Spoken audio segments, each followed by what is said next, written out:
Online source का होगा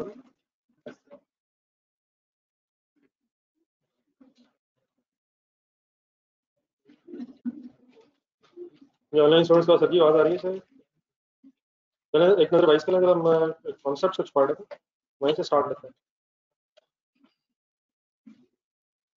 measurement of inventories या एक नजर वाइस के क्या क्या हो रहा है पिछले जो पेजेस देखा है।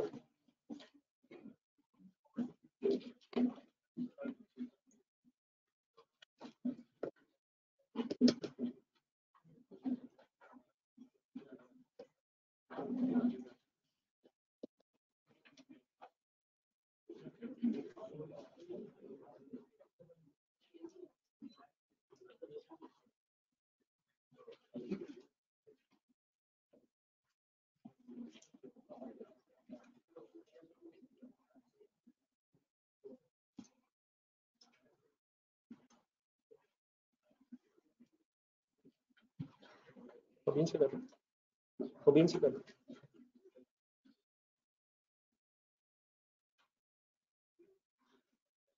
ये सही को 580W समझ आ गया था।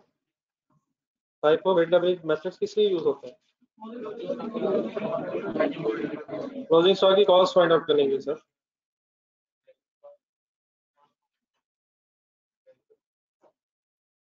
वैल्यू और कॉस्ट सेम नहीं है सर, क्योंकि वैल्यू किस पे करते हैं? लोअर ऑफ कॉस्ट है ना। कॉस्ट कैसे निकालते हैं? फाइफो या वेटेड एवरेज से, लेकिन उसका फिर कंपैरिजन किससे करते हैं? एनआरवी से। और सिलेक्शन किसकी करते हैं? फिर जो फिगर सिलेक्ट कर लेंगे उसकी फाइनल वैल्यू। तो कॉस्ट निकालने के दो तरीके हैं, फाइफो एंड वेटेड एवरेज। लेकिन कॉस्ट निकालने के साथ साथ आपने एनआरबी की वर्किंग भी करनी है ताकि पता चले कि फ्यूचर में चीजें बेचते को गेन एक्सपेक्टेड है या लॉस एक्सपेक्टेड। एनआरबी का फार्मूला देखते कहीं से बोला?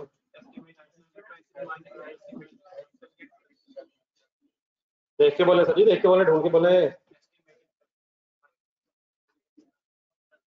एस्टिमेटेड सेलिंग प्राइस किन यूनिट्स की लेनी है?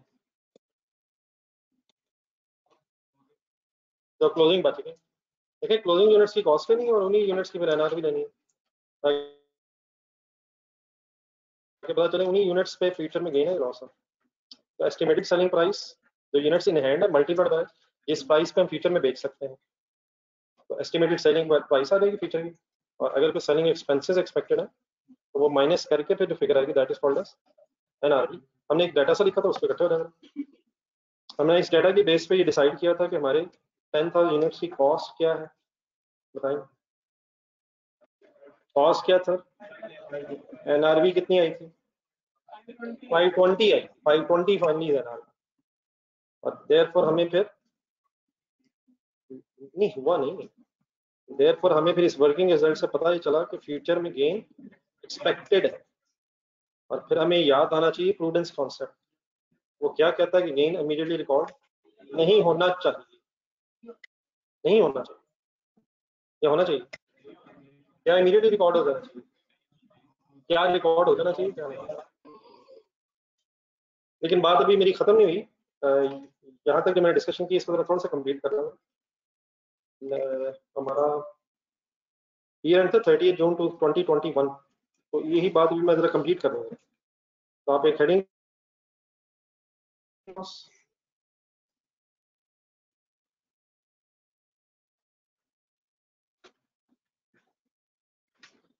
यहाँ पर आप पहुंचे वहीं पे एक हेडिंग लिखें statement of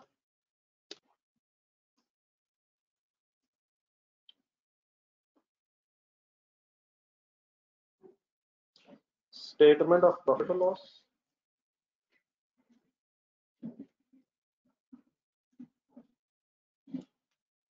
for the year ended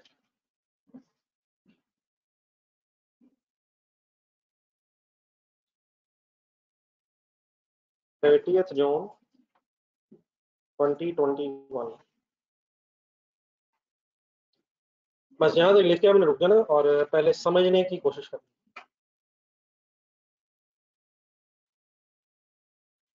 जिस एग्जाम्पल की बेस पे मैंने अभी आपसे लास्ट क्लास 10 में कॉस्ट और एनआरबी डिस्कस की थी, उसी एग्जाम्पल को भी मैं कंप्लीट कर रहा हूँ।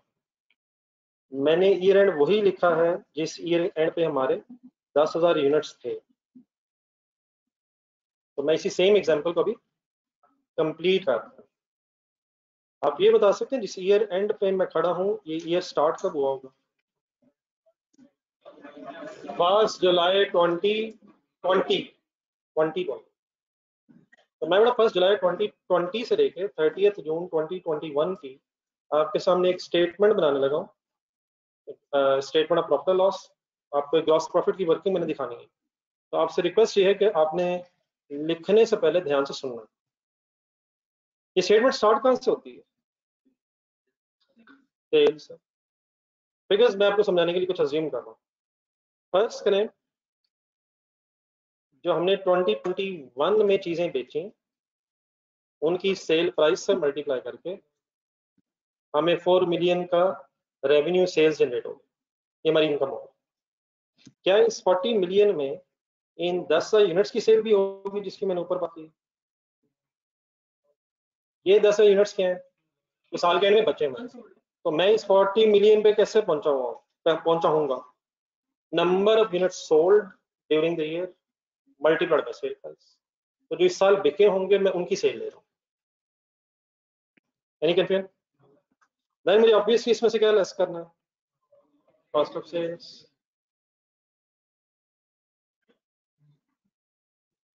कॉस्ट ऑफ सेल्स की वर्किंग कैसे स्टार्ट करनी है?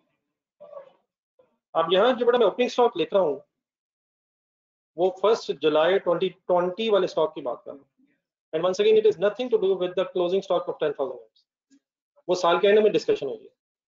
वंस अगेन सपोज ये फिगर थी 4 लाख। जो साल के शुरू में यूनिट्स पड़े थे ये सपोज उनकी वैल्यू मैं वंस अगेन अज्यूम कर रहा हूँ। ठीक है?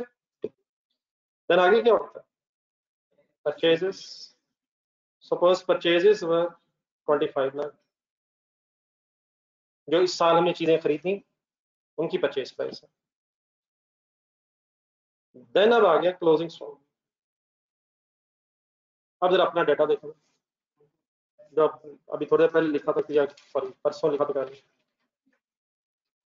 हमारे साल के पे 10,000 यूनिट्स थे। हम जो प्रिंसिपल पढ़ रहे हैं मैं उसकी एप्लीकेशन बताने लगा हूँ। मेजरमेंट होती है इन्वेंट्री की हमेशा लोअर ऑफ कॉस्ट एनआरवी। अब मैं ये समझाने लगा हूँ ये लोअर ऑफ कॉस्ट एनआरवी से क्यों होने लगी। तरीका इसका क्या होता है? सबसे पहले यूनिट्स काउंट कर लें 10,000। देन उसकी फिर कॉस्ट फाइंड आउट कर लें आइदर बाय यूजिंग FIFO और weighted average, whichever is the case in the question. फिर अभी देखते हैं। लेकिन फाइनल डिसीजन लेने से पहले आप इसकी फिर एनआरवी की वर्किंग भी कर लेंगे, जिससे हमें पता चल जाएगा कि फ्यूचर में गेन एक्सपेक्टेड है या लॉस। ऐसे ही मैंने सही वर्ड्स, हमें कब गेन एक्सपेक्टेड होगा कब लॉस एक्सपेक्टेड होगा। अगर एनआरवी ज्यादा होगी, देखें जरा डाटा कॉस्ट, अगर आपकी कॉस्ट कम है और फ्यूचर में बेच के आपको नेट पैसे ज्यादा मिलने का चांस है तो हम गेन एक्सपेक्ट कर रहे होंगे। ये कोई ऐसे साइंस तो है नहीं। और अगर हमें कम पैसे मिलने का फ्यूचर में चांस होगा, कॉस्ट ज्यादा है इसी वजह से, मार्केट कंपटीशन की वजह से, खुदा न खासा हमारी चीजें खराब हो गई हैं, मार्केट प्राइसेस डाउन हो गई हैं, इसी वजह से भी अगर हमारी फ्यूचर में एनआरवी की फिगर, फ्यूचर की एनआरवी की फिगर कॉस्ट से कम हो गई तो देन फिर हमें लॉस एक्सपेक्टेड होगा। मेरे इस डाटा के मुताबिक हमें गेन एक्सपेक्टेड। ठीक है? अब 5 लाख एक फिगर है कॉस्ट की और 520,000 एक फिगर है एनआरवी। आप ये बताएं इसमें से सिलेक्ट किस फिगर को करें, हायर ऑफ को या लोअर ऑफ को? रीजन मैं बताता हूँ क्यों, लेकिन आप वाले प्रिंसिपल इज स्पीकिंग जो ऊपर पढ़ा हमने या जो ऊपर रूल लिखा था हमने, क्या रूल लिखा? Inventories are measured at lower of cost है। उसकी बेस पर एक फिगर सेलेक्ट कर लें, बाकी मैं बताता हूँ उस लोअर से होता क्या। 5 लाख उठाऊं या 520 उठाऊं? 5 लाख उठा लिया, लेकिन आपको समझाने के लिए राइट में बोर्ड पर देखें, मुझे यकीनन यहाँ 5 लाख लिख के लेस करना चाहिए closing stock lower of cost NRV. लेकिन अगर मैं 520 ले लूं, मींस कॉस्ट लोअर है लेकिन उसके बावजूद मैं एनआरवी लिख लूं, तो होगा क्या ये समझने की कोशिश करेगा। 5 लाख कॉस्ट थी एंड 520 एनआरवी, ये फिगर तो याद है ना? तो बेटा कंपैरेटिवली मैं हायर फिगर लिख रहा हूँ या लोअर फिगर लिख रहा हूँ? आपको पता है कि हायर क्लोजिंग स्टॉक लिख लिया जाए तो उससे फिर प्रॉफिट पे इंपैक्ट होगा। क्लोजिंग स्टॉक की बात कर रहा हूँ, क्लोजिंग स्टॉक का डायरेक्ट रिलेशनशिप है, इनवर्स है।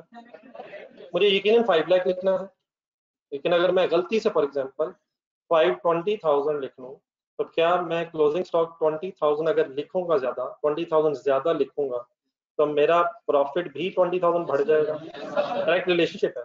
क्लोजिंग अगर 20,000 ज्यादा लिखूंगा तो प्रॉफिट भी 20,000 से ज्यादा हो जाएगा। अब ये 20,000 है क्या?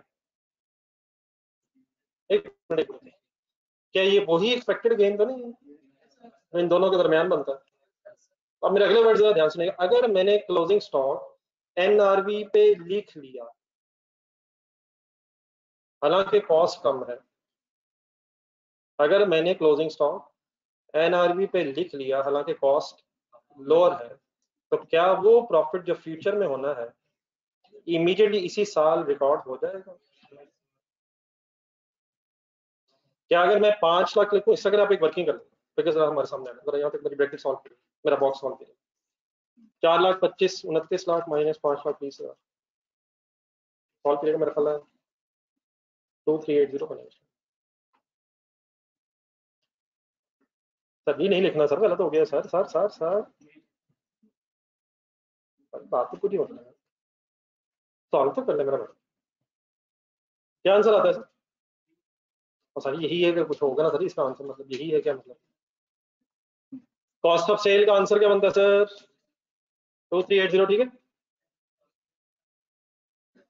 एक सेकंड के लिए आप सेल्स में से डिफरेंस लें।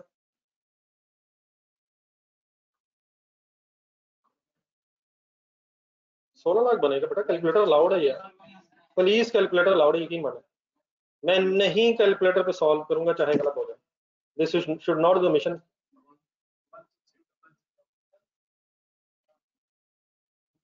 जी सर, ये भी वही है। What should be the name of this figure? What should be the name of this figure sir? It is gross profit. दोबारा फोकस करने का। मैंने क्लोजिंग स्टॉक कितने की बजाय कितना लिखा? छोड़ दें बस, अब ये फिगर इतनी है, छोड़ दें कितना की है। मैंने क्लोजिंग स्टॉक कितने की बजाय कितना लिखा? क्या मैंने क्लोजिंग स्टॉक ज्यादा लिखा? मेरा ख्याल है कि अगर मैंने क्लोजिंग स्टॉक ज्यादा लिखा है तो ग्रॉस प्रॉफिट ज्यादा आ रहा है, मेरा ख्याल। अभी आप बच्चे हैं, मासूम नौजवान हैं, हम अपने सामने वर्किंग करके देख लेते हैं कि क्या वाकई मेरी बात ठीक है या गलत है। अपने कैलकुलेटर पे 4 लाख लिखें, जल्दी हो जाए, जीरो कर। 4 लाख लिखें, प्लस 25 लाख लिखें, और माइनस 5 लाख जरा करें। आपकी कॉस्ट ऑफ सेल क्या है?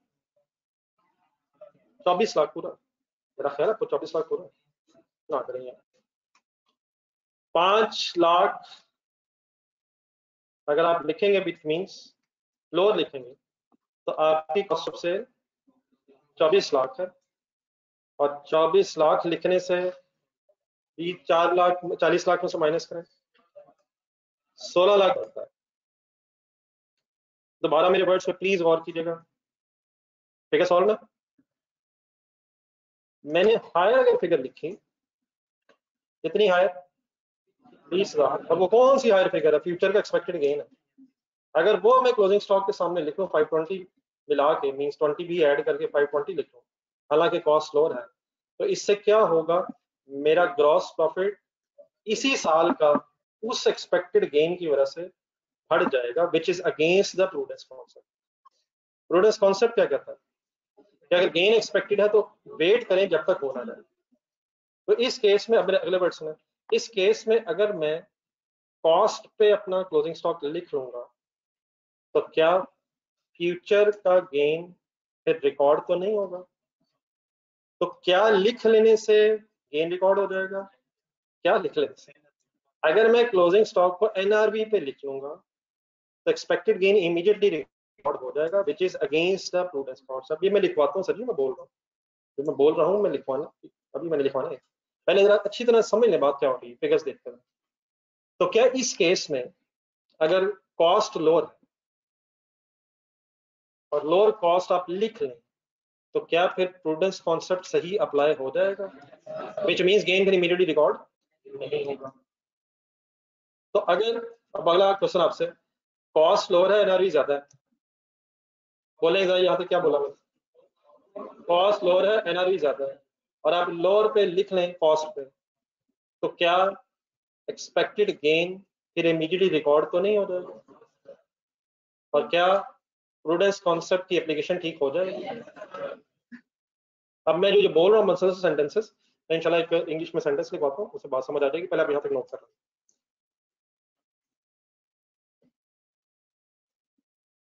और मेरा ख्याल आप भी अगर ऐसे ही लिखें, ये नहीं लिखना था वो लिखना था, उससे क्या होना था इससे क्या हुआ है, जरा फिगर्स आपके सामने आ रहे हैं।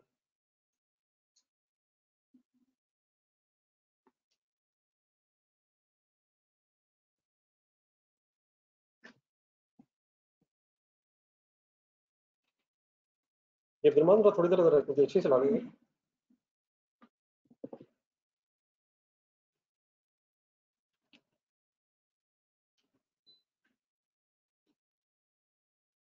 वो तो बंद हो गया सर।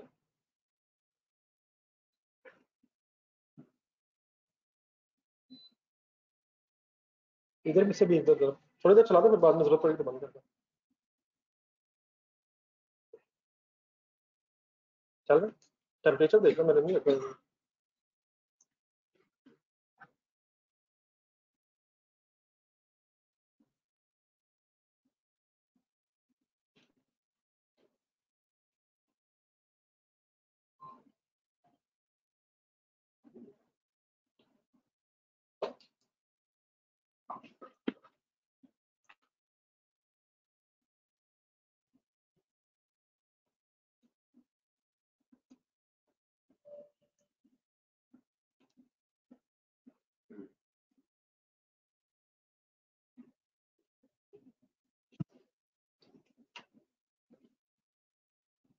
जो ऑनलाइन स्टूडेंट्स जब लिखेंगे तो काइंडली बताना।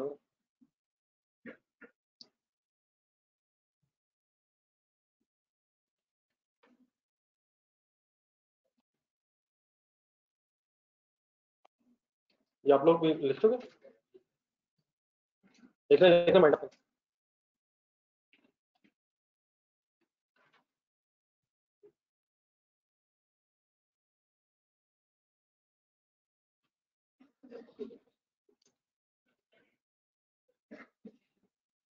ये एक सेंटेंस लिखें जिसके नीचे by recording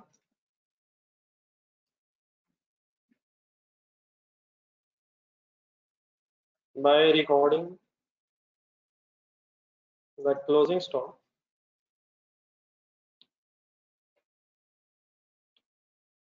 at cost when it is lower than NRV, by recording the closing stock at cost when it is lower than NRV, anticipated ठीक expectedly वर्ड है, समझा नहीं sir sir anticipated gain will not be recognized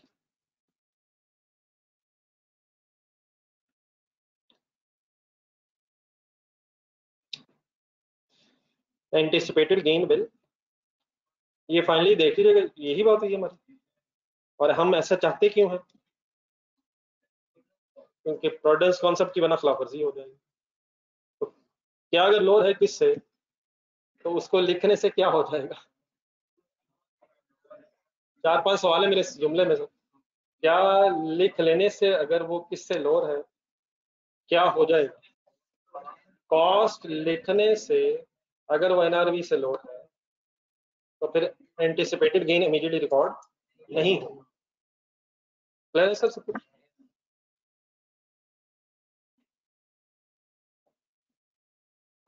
any confusion finally. Then जरा loss की situation भी देखें अपने सामने, अगर लॉस हो ही एक्सपेक्टेड, एग्जांपल बनाएंगे। अनदर एग्जांपल, जिसका भी एग्जांपल से जो पहले डिस्कस हुई है कोई लिंक नहीं है, इसके मैं जरा ईयर एंड भी काफी सारा डिफरेंट कर देता हूँ। फर्स्ट करें ईयर एंड अब हमारा 30th जून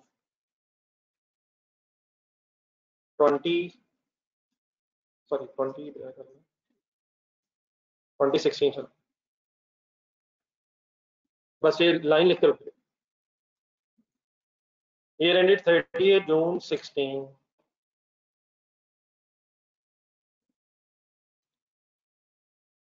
ये रेडी है सब? देखिए बेटा, जब भी ईयर एंड आ जाता है तो तीन काम अब होने स्टॉक्स के एंड से। नंबर 1, सबसे पहले आप अपने बिजनेस का क्लोजिंग स्टॉक काउंट करेंगे। लेट्स अज्यूम ये 50,000 यूनिट्स था। इसको काउंट करने का तरीका भी ये होता है कि साल के एंड में, मसलन अपना बिजनेस फॉर एग्जांपल गाड़ियां अगर खड़ी हैं शोरूम में तो गाड़ियां गिन लेंगे आप। तो वेयर हाउस में चीजें पड़ी हैं, वेयर हाउस, ठीक है, इसे कहते हैं वेयर हाउस। तो गोदाम में चीजें पड़ी हैं, तो साल एंड आ गया, गोदाम में जाएंगे, देख लेंगे, गिन के देख लेंगे कितनी कितनी कौन कौन सी चीज पड़ी है। तो इसे कहते हैं फिजिकली काउंट करना। तो पहला काम क्या होता है, चीजों को फिजिकली देख के गिन लिया जाता है कि कितनी पड़ी है। उसको मैं क्या लिख रहा हूँ, number of units.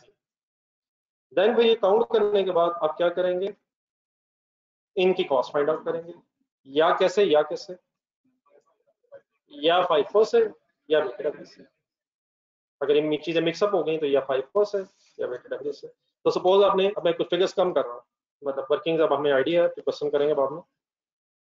Let's assume आपने कॉस्ट फाइंड आउट की तो 2 लाख रुपए कॉस्ट हुई। ठीक है सर? ठीक है सर। लेकिन फाइनल डिसीजन लेने से पहले आप क्या कैलकुलेट करेंगे, एनआरबी। एनआरबी का फॉर्मूला जरा सुना दो।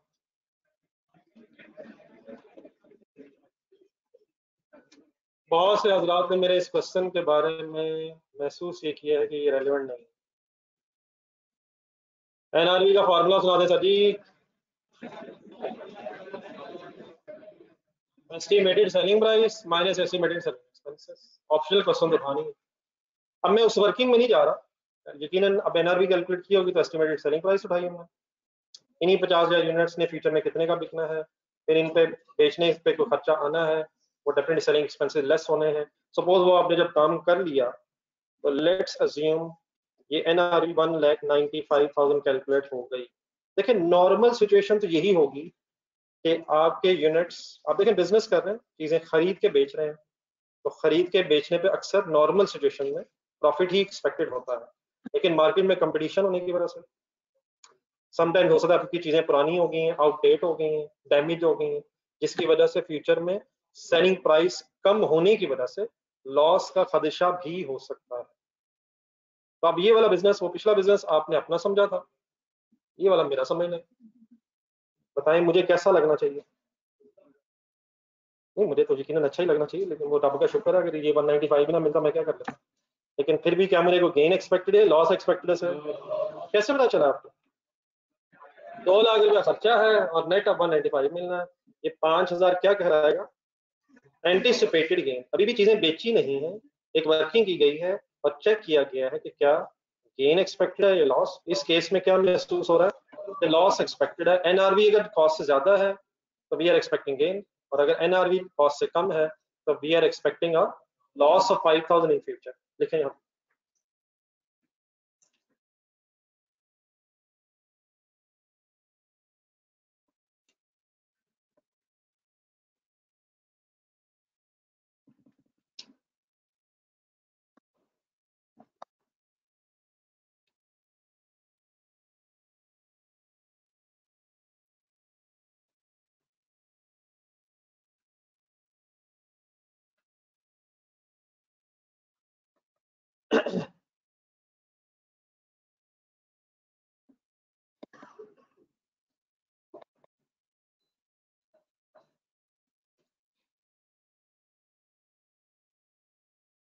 थोड़ा सा तेज 19 तक कर दो। अच्छा सर बंद कर देंगे एक दफा, सर एक दफा बंद कर देंगे सर, 5-2 मिनट चलता रहने क्या होगी वैसे, या फिर 29 पे कर दें ताकि गेम लगी रहे, आप भी इंजॉय करना शुरू हो गए। नहीं मैंने कहा इंजॉय करना, 29 तक ले जाए।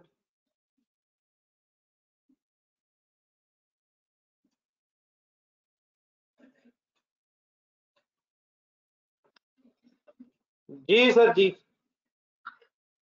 इसकी बेस पर जरा एक इनकम स्टेटमेंट बनाओ, हेडिंग लिखें statement of profit loss.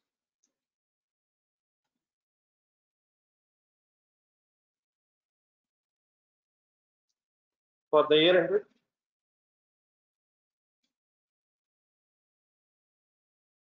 For the year ended 30 जून, जिस साल के एंड पे हमने वर्किंग किया बिल्कुल उसी तरह जिस समय पिछले अभी एग्जांपल में बात कर रहा था, 30 जून 16।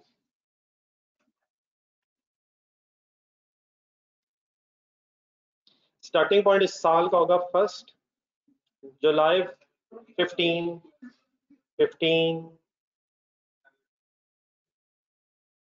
वो बेटा अगले साल का होगा।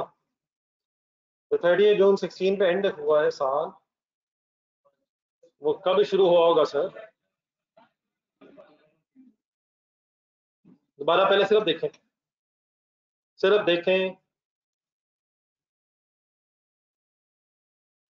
सपोज इस साल की सेल थी 30 लाख, ठीक है, इस साल की, इसी साल, तो कब एंड हुआ है?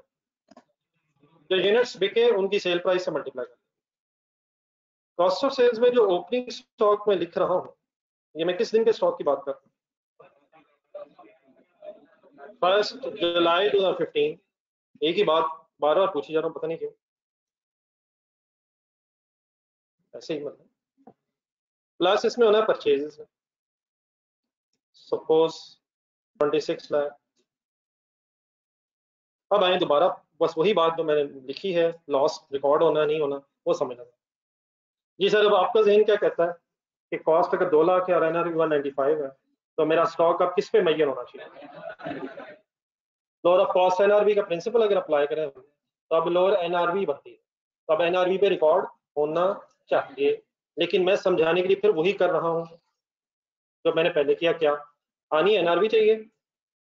लेकिन सपोज सपोज सपोज हालांकि एनआरवी कम है, लेकिन सपोज मैं इस केस में भी कॉस्ट लिखूं, हालांकि मुझे लिखना क्या है 195। दोबारा आपसे रिक्वेस्ट है, जरूर सॉल्व कीजिएगा, ये छोटे छोटे इश्यूज सही तरह जहन में फाइनल होने चाहिए। मेरा आंसर बताएं।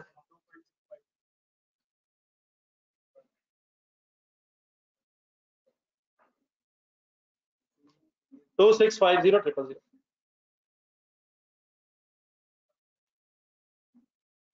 देख रहे हैं पैसों को गिनने के हवाले से अभी आप कंफर्टेबल नहीं है सर, तो मेरा ख्याल है कि अभी आपके पास इतने पैसे आने भी नहीं चाहिए, कहीं घुमा ना दें आप, ये आ जाने चाहिए। तो गिन तो लेना यार, फिर एक दफा गिनने की प्रैक्टिस तो कर लेना। नहीं 26,50,000 ठीक है सर, ठीक ही होगा, डिफरेंस लें। 3,50,000 क्या आ गया? ग्रॉस प्रॉफिट आ गया। रुक जाए, कोई कंक्लूजन ड्रॉ ना कीजिएगा, मेरी बातें चाहते गुजारिश सुनो। बिकॉज ठीक है जी, मैंने कॉस्ट की बेस पे वर्किंग कर दी। क्या इस केस में कॉस्ट एनआरवी से 5,000 ज्यादा? तो वही स्टोरी है सर, क्या मैं 5,000 ज्यादा स्टॉक लिख रहा हूँ? 2 लाख लिख के मैं 5,000 ज्यादा स्टॉक लिख रहा हूँ। आप बताएंगे उसकी वजह से मेरे ग्रॉस प्रॉफिट पे क्या इम्पैक्ट होगा? 5,000 अगर मैंने क्लोजिंग स्टॉक ज्यादा लिखा है तो मेरा ग्रॉस प्रॉफिट भी 5,000 ज्यादा हो गया होगा। लेकिन क्या लेकिन क्या जो फ्यूचर का लॉस है, फ्यूचर का जो 5,000 लॉस है, इसे इमीडिएटली रिकॉर्ड तो नहीं करना बाय यूजिंग कौन सा कॉन्सेप्ट? तो जरा 1 मिनट सुनना है आपने।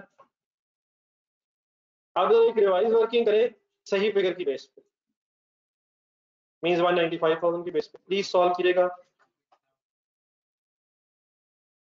2655 हो जाएगी कॉस्ट ऑफ सेल, सॉल्व करके आना मुझे। क्लोजिंग स्टॉक कम कर रहे हैं हम 5,000, गौर से फाइनल आंसर देखिएगा। ग्रॉस प्रॉफिट बताएं, 355 हो जाना है,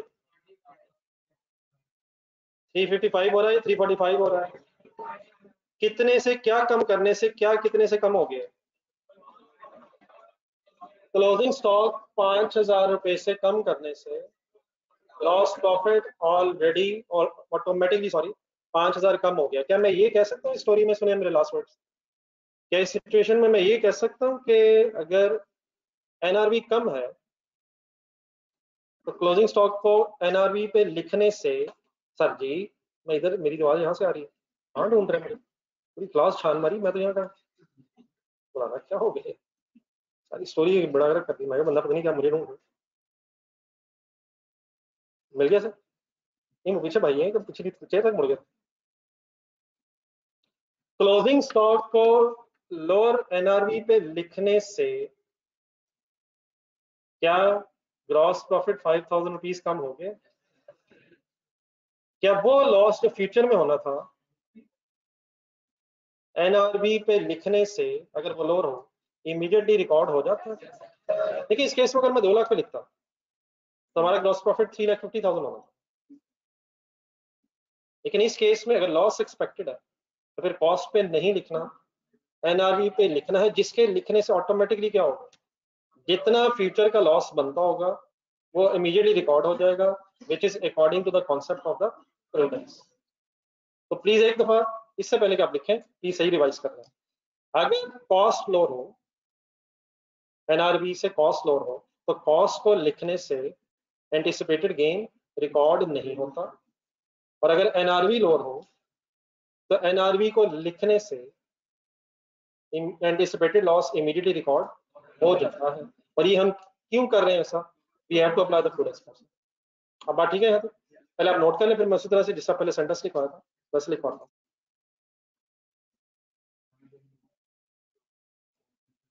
जी बेटा डेफिनेटली। अब देखिए ये हम अकाउंटेंट्स जो है एक किसी गिवन डेट पे खड़े होकर ही सोच सकते हैं कि अब क्या होना है क्या नहीं। हो सकता है फ्यूचर में एक्सपेक्टेशंस चेंज हो जाए, वो जब चेंज होगी फिर उस वक्त देख लेंगे, फिर वो फ्यूचर में एडजस्टमेंट्स डेफिनेटली करनी पड़ेगी। स्टॉक सेलिंग प्राइस पे रिकॉर्ड नहीं होता। एक मिनट चांस दें मुझे, आखिरी जिंदगी में चांस समझ कर। सिर्फ एक एक्सेप्शन है कि स्टॉक कॉस्ट पे रिकॉर्ड होता है हमेशा। आप इस तरह सेंटेंस कर लिया रखिएगा, स्टॉक हमेशा कॉस्ट पे रिकॉर्ड होता है अनलेस उसकी एनआरवी कॉस्ट से कम हो। फिर प्रूडेंस कॉन्सेप्ट अप्लाई करने की वजह से अभी भी सेल प्राइस पे नहीं है, मतलब वो सेल प्राइस मुनासिब वर्ड नहीं है, इसमें सेलिंग एक्सपेंसेस भी लेस हुए। अब ये सही है आपकी बात कि बाय डिफॉल्ट हमेशा स्टॉक कॉस्ट पे रिकॉर्ड होता है। Only one exception of this rule is अगर उसकी एनआरवी उसकी कॉस्ट से कम हो, लेकिन सेलिंग प्राइस पे कभी रिकॉर्ड नहीं। सेलिंग प्राइस पे ये भी नहीं है, ये सेलिंग प्राइस में से एक्सपेंसेस भी लेस हुए हैं। तो बाय डिफॉल्ट एक सेंटेंस अगर बोला जाए, हमेशा स्टॉक कॉस्ट पे होगा unless we are expecting loss in future, in that case it is by data to record the anticipated loss in future.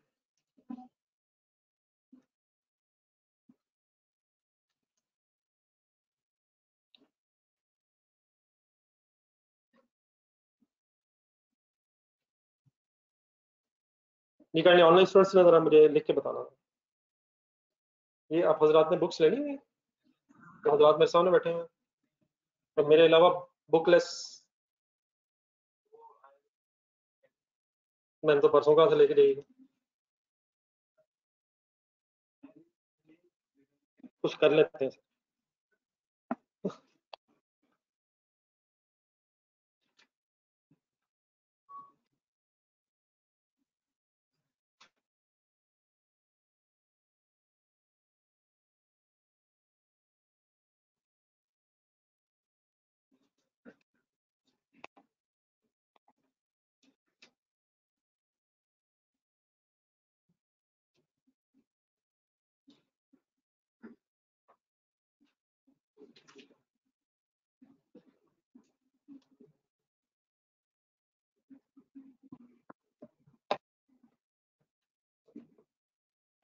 Ji online students candy का लिखते नहीं, बताता है number please.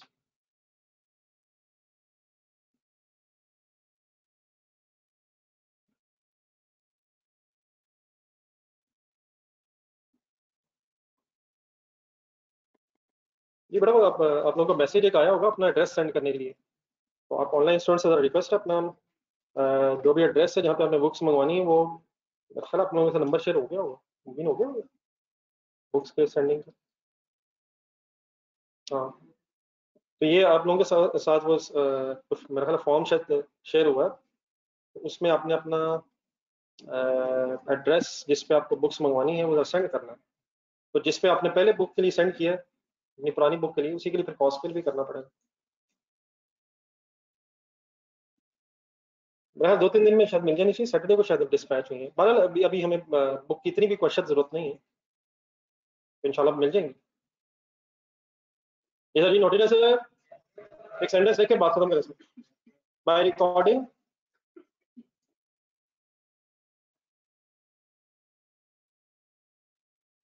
by recording the closing stock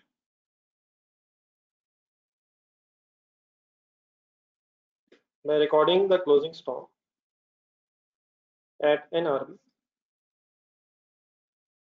when it is lower than cost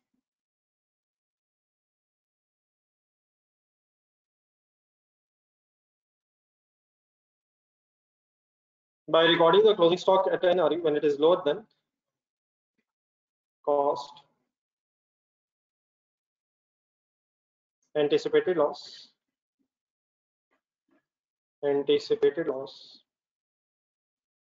will be recognized. Anticipated loss will be recognized immediately.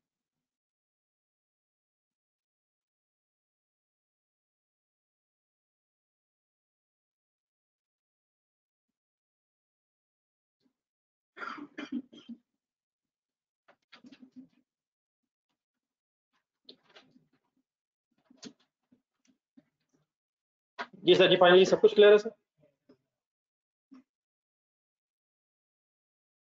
तो वो जो एक concept पढ़ा हमने, सबसे ऊपर जो कॉन्सेप्ट लिखा है, inventories are measured at lower of cost NRV. अगर कोई आपसे पूछे, नोट कर लिया सबने, अगर कोई आपसे पूछे कि लोअर ऑफ कॉस्ट और एनआरवी का प्रिंसिपल क्यों है, तो क्या उन दो शॉर्ट सेंटेंसेस में उसे समझाया जा सकता है। नंबर एक, ताकि अगर एंटिसिपेटेड गेन है तो वो रिकॉर्ड ना हो, और अगर एंटिसिपेटेड लॉस है तो रिकॉर्ड हो जाए, सिंपल इज दैट। तो यहाँ से ऑनवर्ड्स हमेशा अगर कभी जरूरत पड़ी तो हमेशा हम क्या सोचेंगे कि inventories are measured at lower of cost NRV.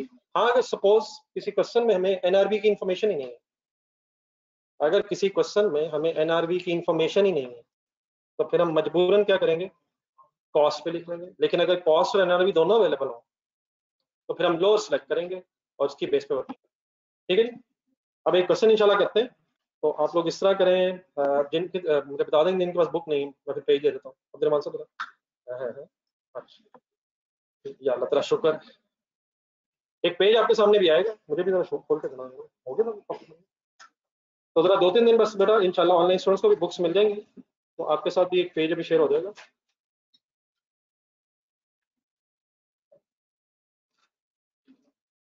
तो जस्ट मुझे 1 मिनट में भी आपके सामने खोल देता हूँ। ऑनलाइन स्टूडेंट्स की टेंशन इस चीज़ की नहीं रही, इंशाल्लाह मिलजुल के बस लगे हुए हैं, अल्लाह की रहमत इंशाल्लाह हमारे साथ है।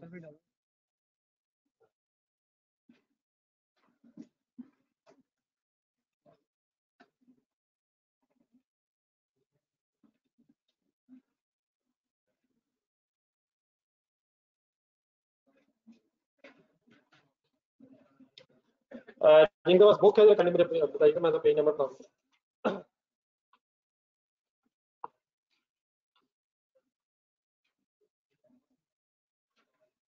पेज नंबर 31 तक निकाल। जिन हजरात के पास प्लीज पेज नहीं है, अब्दुल रहमान साहब प्लीज पेज डिस्ट्रीब्यूट कर दें प्लीज। इस तरह दो दो करके ना, खुदा के लिए शाम हो जानी है। प्लीज 2-4 और दे दे, बच्चे एक एक ही लेंगे, बाकी पीछे पड़ जाए। इन पे भरोसा कर, बच्चे अच्छे हैं। क्या डिस्ट्रीब्यूट करने लगा, आधे वो हैं आधे वो हैं,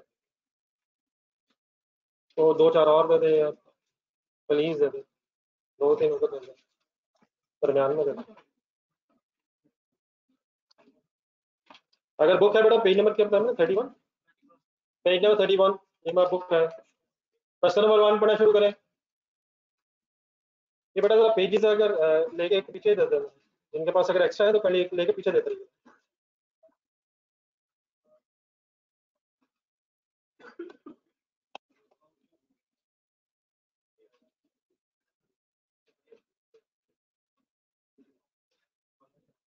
जी बेटा, इंट्रो की फिलहाल इंट्रो के नाम से जो है उसकी बात करो।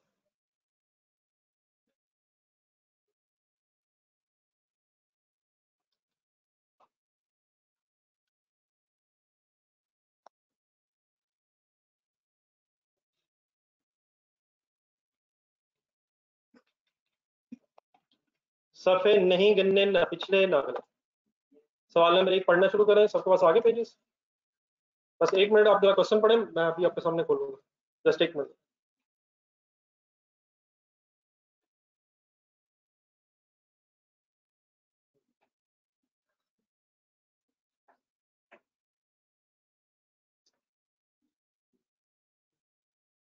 इंटरवल ही नहीं है सर इसका।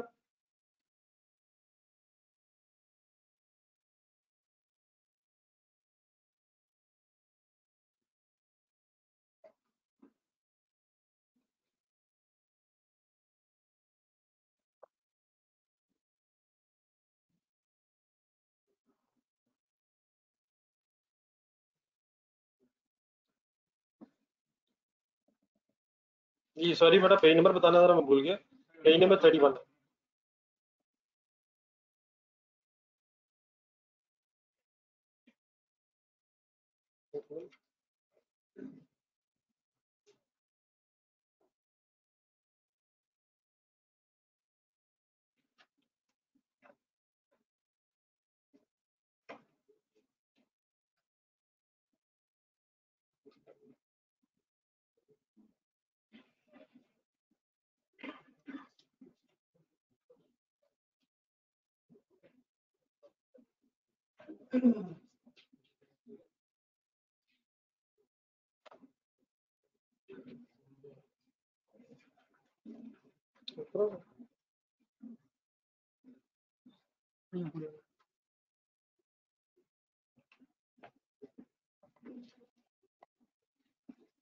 ये नीचे भी जरा पता कर लेंगे, नीचे तो नहीं, नीचे कुछ है?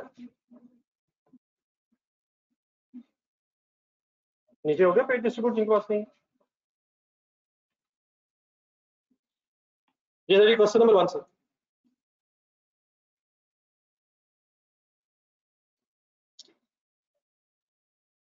हाँ, इसकी जरा रिक्वायरमेंट से पढ़ के शुरू करें। क्वेश्चन के नीचे इसकी रिक्वायरमेंट हो। Prepare revise profit and loss account, underline करें। Profit and loss account simply means statement of profit loss. कुछ पुराने वर्ड्स, कुछ नए वर्ड्स, इस तरह की गेम होती है समटाइम। इन वर्ड से जरा फेमिलियर होने की कोशिश कीजिएगा, लिख लिया करें। Statement of profit and loss.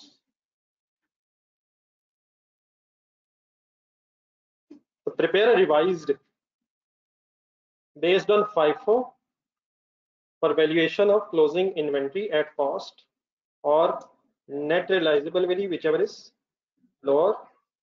Last sentence underline करें, selling expenses are 2% of sales, और assume year end is 30th June 2003. year start कब होगा? 1 July 2002. फर्स्ट लाइन से शुरू करें। Other company and importers of a particular item. Accountant of the company has prepared the profit and loss account following average method for valuation of closing inventory. थोड़ा सा बेटा इस data में नीचे आएगा, एक तो टेबल बना हुआ इस पहली 2 लाइनों को फौरन बाद, लेकिन जरा थोड़ा सा नीचे आएगा, बल्कि थोड़ा सा ज्यादा नीचे आएगा। इस टेबल के फौरन बाद एक लाइन पहले पढ़िएगा। Profit and loss account prepared by the accountants on average method. ऊपर वापस जाए फर्स्ट 2 लाइंस पे, और कहता है accountant company has prepared the profit and loss account following average method. असल में हुआ ये कि नीचे जरा देखें जरा, तो एक statement of profit and loss अगर हम देखें तो बनी हुई है, इसमें सेल्स नीचे वैल्यू सेल्स, कितनी सेल्स? 41.32 मिलियन, फिर लेस कॉस्ट ऑफ सेल्स, ठीक वर्किंग में भी है, opening stock, purchases, closing stock, gross profit निकाला हुआ है, फिर लेस क्या किया हुआ है? कुछ operating and selling expenses less करके नेट प्रॉफिट निकाला हुआ है। एक statement of profit loss already हमारे सामने बनी हुई है, लेकिन उसको बनाते हुए कौन सा मेथड यूज किया गया है? Average method means weighted average method, sometime short words हो जाते हैं।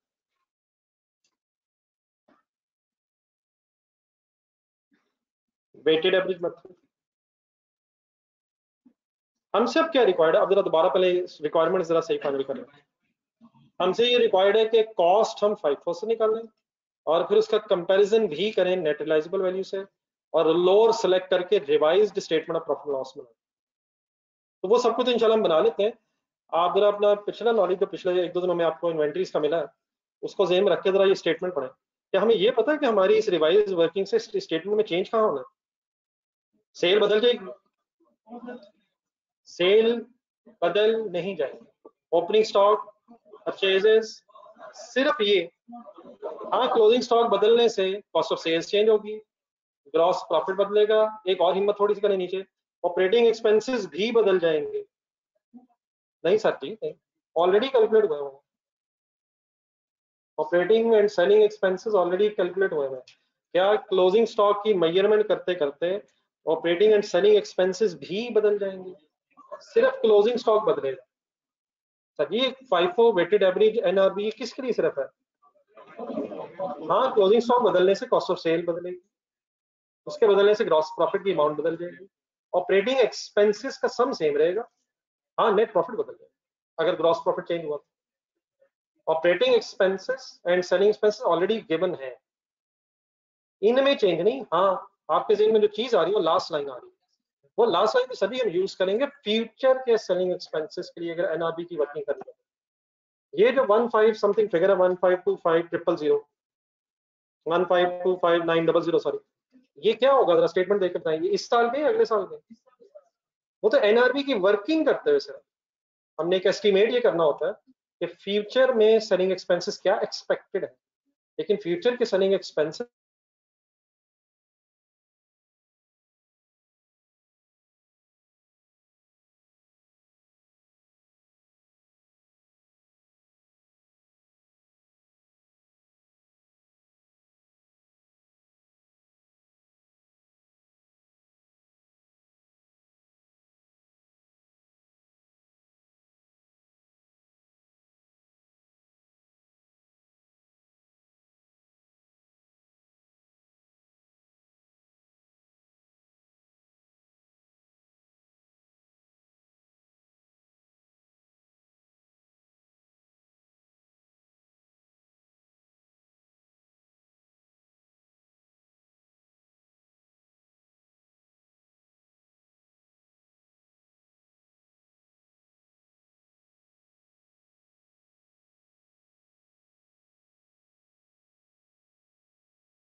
ऑनलाइन स्टूडेंट्स प्लीज, इस वक्त आवाज ठीक है? पहले एक मिनट बताइए, यानी वो मेरे ख्याल लाइट फ्लक्चुएशन की वजह से इशू आ रहा है। चलिए जी, हमारे सामने एक statement of profit loss by using average method but available है, हमने इसी को रिवाइज करना है based on FIFO, cost FIFO और NRV which ever is lower. अब आ जाइए फर्स्ट ऊपर ऊपर से एक टेबल पहले बना स्टार्ट में, ओपनिंग स्टॉक की क्वांटिटी दी हुई है 1000, ठीक है। इसकी अमाउंट जो है वो यहाँ तो इसके सामने नहीं, लेकिन नीचे अगर स्टेटमेंट देखें हम तो 560,000 रुपीज दिए लगे, सही है सर? तो क्वांटिटी 1000 है, ओपनिंग स्टॉक की अमाउंट 560, सही रिलेट किया मैंने। देन सर फिर डिफरेंट डेट्स पे कुछ परचेजेस दी हुई है, क्वांटिटी भी उसकी है और आगे उनकी रिस्पेक्टिव डेट्स की अमाउंट्स भी लग रही हैं, ठीक है। कैलकुलेटर एक मिनट उठाइएगा, ये जो लास्ट कॉलम में अमाउंट्स दी हुई परचेजेस की, इनका जरा एक सम करें, 8250,000 प्लस 8750,000, ये कैलकुलेशंस प्लीज किया करें। शायद आप समझ लें कि गेम अब आज से शुरू हो गई है। सारी परचेजेस की अमाउंट्स का सम करें, भाई ने टोटल ठीक किया है, अपना करें, तू ना करें, ही करें। 8250, 8750, 6650, 13857, प्लीज टोटल करें।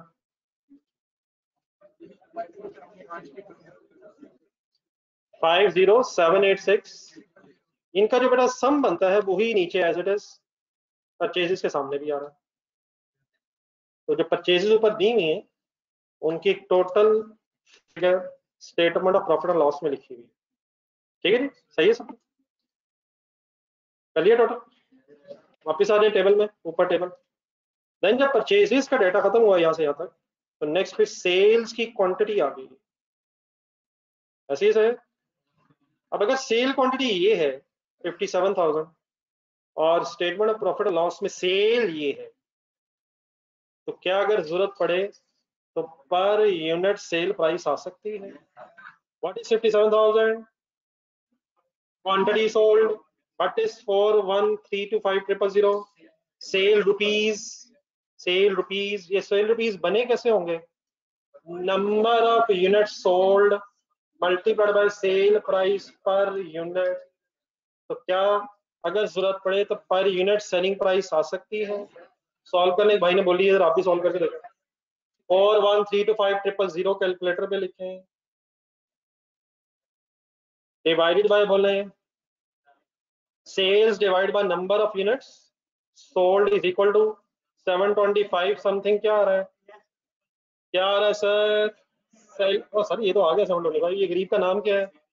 सेल प्राइस पर, सेल प्राइस पर यूनिट। अगर 57,000 यूनिट्स बिके हैं और टोटल वैल्यू उनकी 41325000 है, तो we can find out selling price per unit, which मेरा ख्याल राउंडेड फिगर है शायद।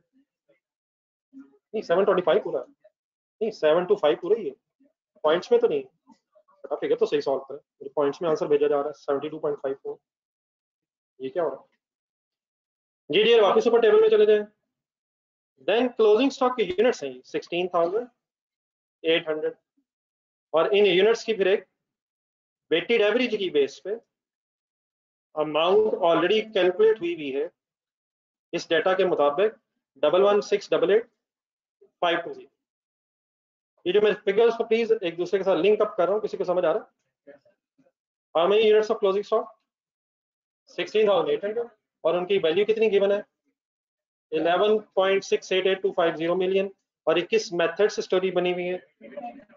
अब डेफिनेटली बेटा एग्जामिनर अगर हमसे ये कह रहा है कि वेटेड एवरेज से बनी हुई है और हमने 5 से लोअर ऑफ कॉस्ट एनआरवी से वर्किंग करनी है, तो एग्जामिनर की इस बात को चेक करना, चैलेंज करना कोई जरूरी तो नहीं है और हम मान भी लेंगे, हमें ये चेक करने की कोई जरूरत नहीं है। लेकिन जरा हमारी रिवीजन हो जाए कि वेटेड एवरेज कैसे किया जाता था, तो मैं आपके सामने कुछ रिवाइज करने के लिए एक बात रखने लगा हूँ। आप पहले सुनने पे फोकस रखिएगा। There are how many methods to calculate the cost of closing stock? 5 for weighted average. तो वेटेड एवरेज एक मिनट जेन में लाए, क्या तरीका होता है वेटेड एवरेज से वर्किंग करने का? सबसे पहले एक रेट,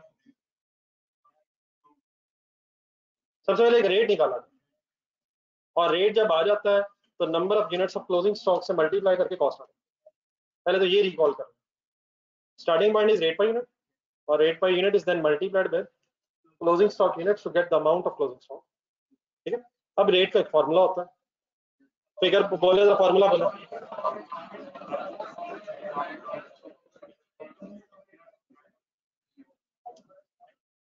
मैं जरा फिगर्स ढूंढता हूँ, जरा आप भी देखें, सही ले उठा रहा हूँ। 560,000 ओपनिंग स्टॉक का अमाउंट सबको मिल रहा है 5078600 purchases divide bye concentrate opening stock के यूनिट्स ऊपर टेबल में ढूंढे 1000 कैलकुलेटर उठाएं, परचेजेस के यूनिट्स प्लस करें,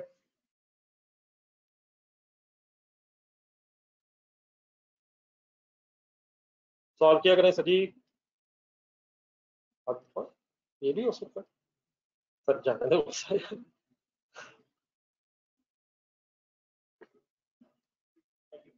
और सर ये वाली कैलकुलेशन रहने दें, अगर यही कैलकुलेशन करनी है तो इस कैलकुलेटर को किसी को दे देते हैं सर।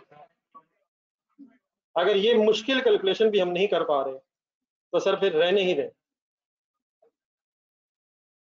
72800 परचेजेस क्वांटिटी, सब लोग सॉल्व किया करें यार। ओके, ओपनिंग अलहदा हो गया, 1000 7 to 800 चाहिए जी सबका? कर ले फाइनल कर ले।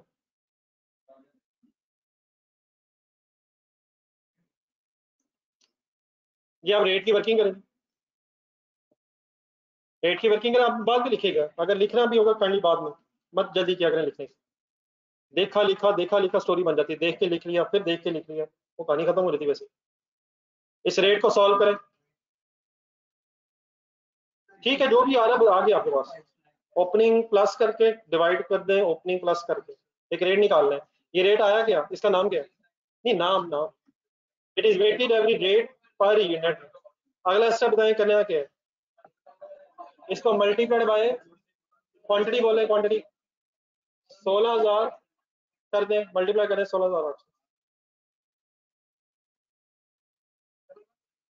तो जो रेट आ गया उसको सिंपली किससे मल्टीप्लाई करना, क्लोजिंग स्टॉक की क्वांटिटी से, और इंशाल्लाह आपके पास आंसर मैच कर जाएगा।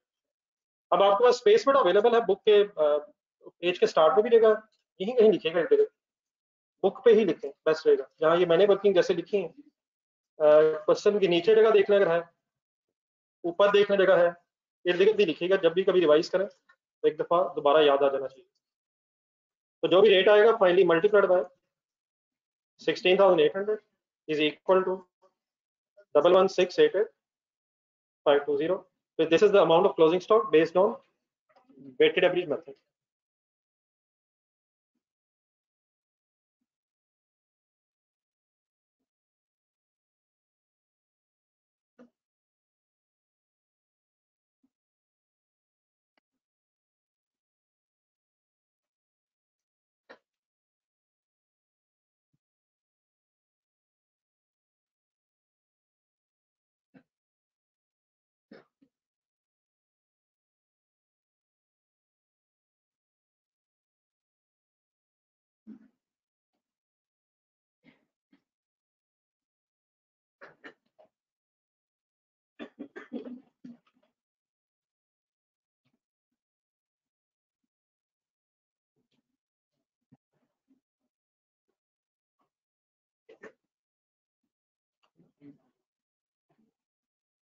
जी सर,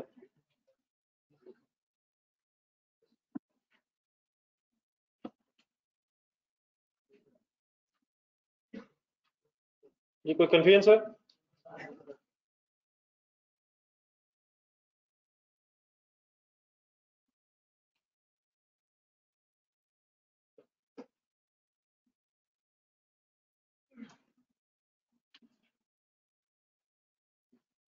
क्या करेंगे सर सफे गिन के सर?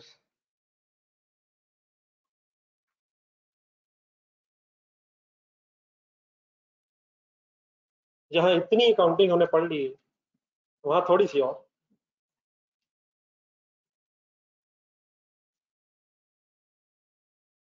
तो थोड़ी सी और ये नोटेड है प्लीज। मैंने सर अपने क्वेश्चन की रिक्वायरमेंट उसके मुताबिक वर्किंग करा। क्या बनाना, revise statement of profit loss, company name ढूंढने दिया जाए, business name, other and company, शुरू करें।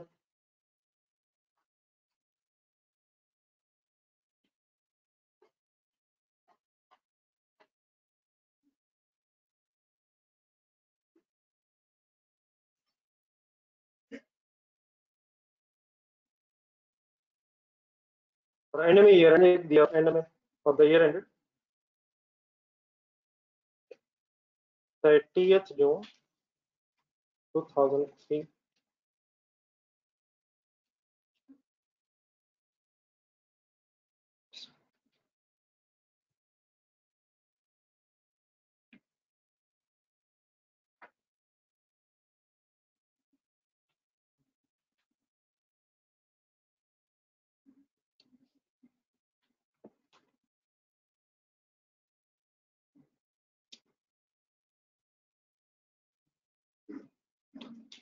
ये करें मेरे साथ ही काइंडली, स्टार्टिंग पॉइंट शुरू करो। ढूंढने की सेल, दोबारा सोच रहे लिखते हुए, any change in sale, why not. देखिए क्लोजिंग स्टॉक की वैल्यूएशन बदल रहे हैं हम, तो जो यूनिट्स बेच दिए हैं वो तो उतने भी बिकने जितने बिकने थे, वो थोड़ी वापस आ जाएंगे। एक दूसरा अगर फॉर्मूला यूज करेंगे हम क्लोजिंग स्टॉक की वैल्यूएशन से, it is nothing to do with the number of unit sold. वो तो बिक गए, जिसने लेने थे ले लिए, जिस प्राइस पे लेने थे ले लिए। चलो आगे, लेस कॉस्ट ऑफ सेल्स, उसमें भी जो अनचेंज चीजें हैं खुद सोच के लिखें।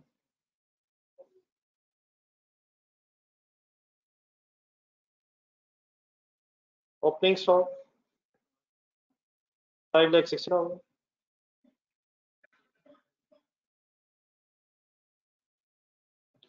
परचेजेस बेटा ये सब सेंड हो जाएगा, कर दिया होगा मैंने, ये कर दिया ग्रुप में सेंड कर देना, ये जो भी है। आप मेरे साथ साथ रहे, ऑनलाइन स्टूडेंट्स मेरे साथ साथ रहे जिनके पास बुक नहीं, टेंशन फ्री रख दें प्लीज। परचेजेस ढूंढने लिखें, 550, 560,000 was opening stock, purchases 50786 000।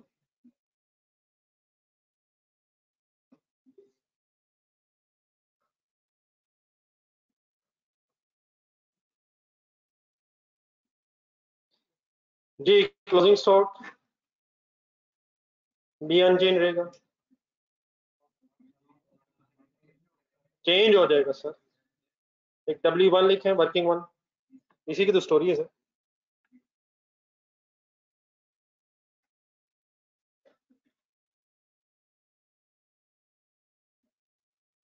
कुछ नीचे 5-7 लाइनें छोड़ दें, अभी कॉस्ट ऑफ सेल यानी ग्रॉस प्रॉफिट, ऑपरेटिंग एक्सपेंसेस 5-6 लाइनें रखें, working one.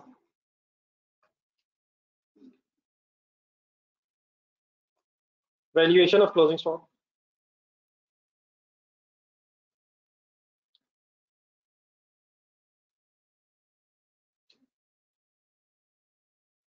Valuation of closing stock.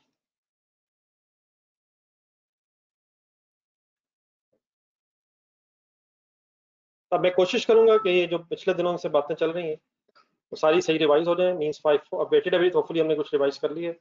5 क्या है, दोबारा एनआरवी, लोअर स्टोरी, ये सारी आपने मेरे साथ साथ पढ़ रहना। ये सबसे पहले डाटा देख के डिसाइड कर लें इन यूनिट्स की बहस हो रही है। What are the units of closing stock? 16,800 लिखे। Number of units of closing stock 16,800।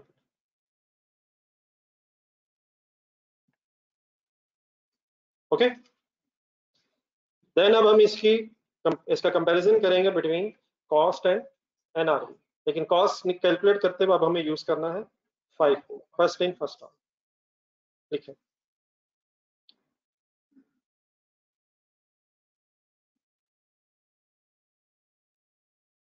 ये ऑनलाइन स्टूडेंट्स इकट्ठे हो गए?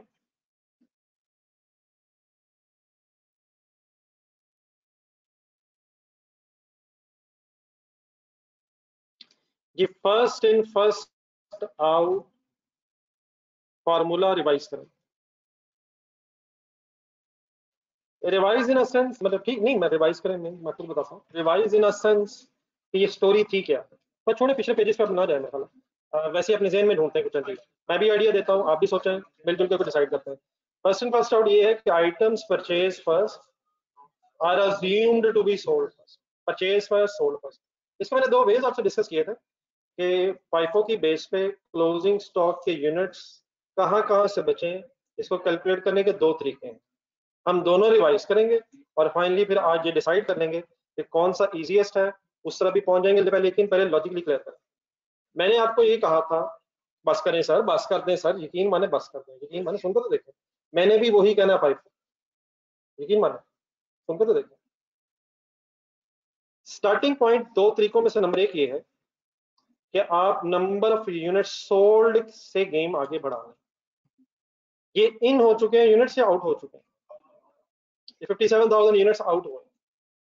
कौन से आउट हुए होंगे? फर्स्ट वाले। अब फर्स्ट वाले से सी ने कैलकुलेटर पकड़ा। सबसे पहले कौन से यूनिट्स थे हमारे पास? परचेजेस से पहले ओपनिंग भी थे, ये तो पिछले पीरियड से थे। तो सबसे पहले कौन से बिके होंगे? 1000 लिखे कैलकुलेटर।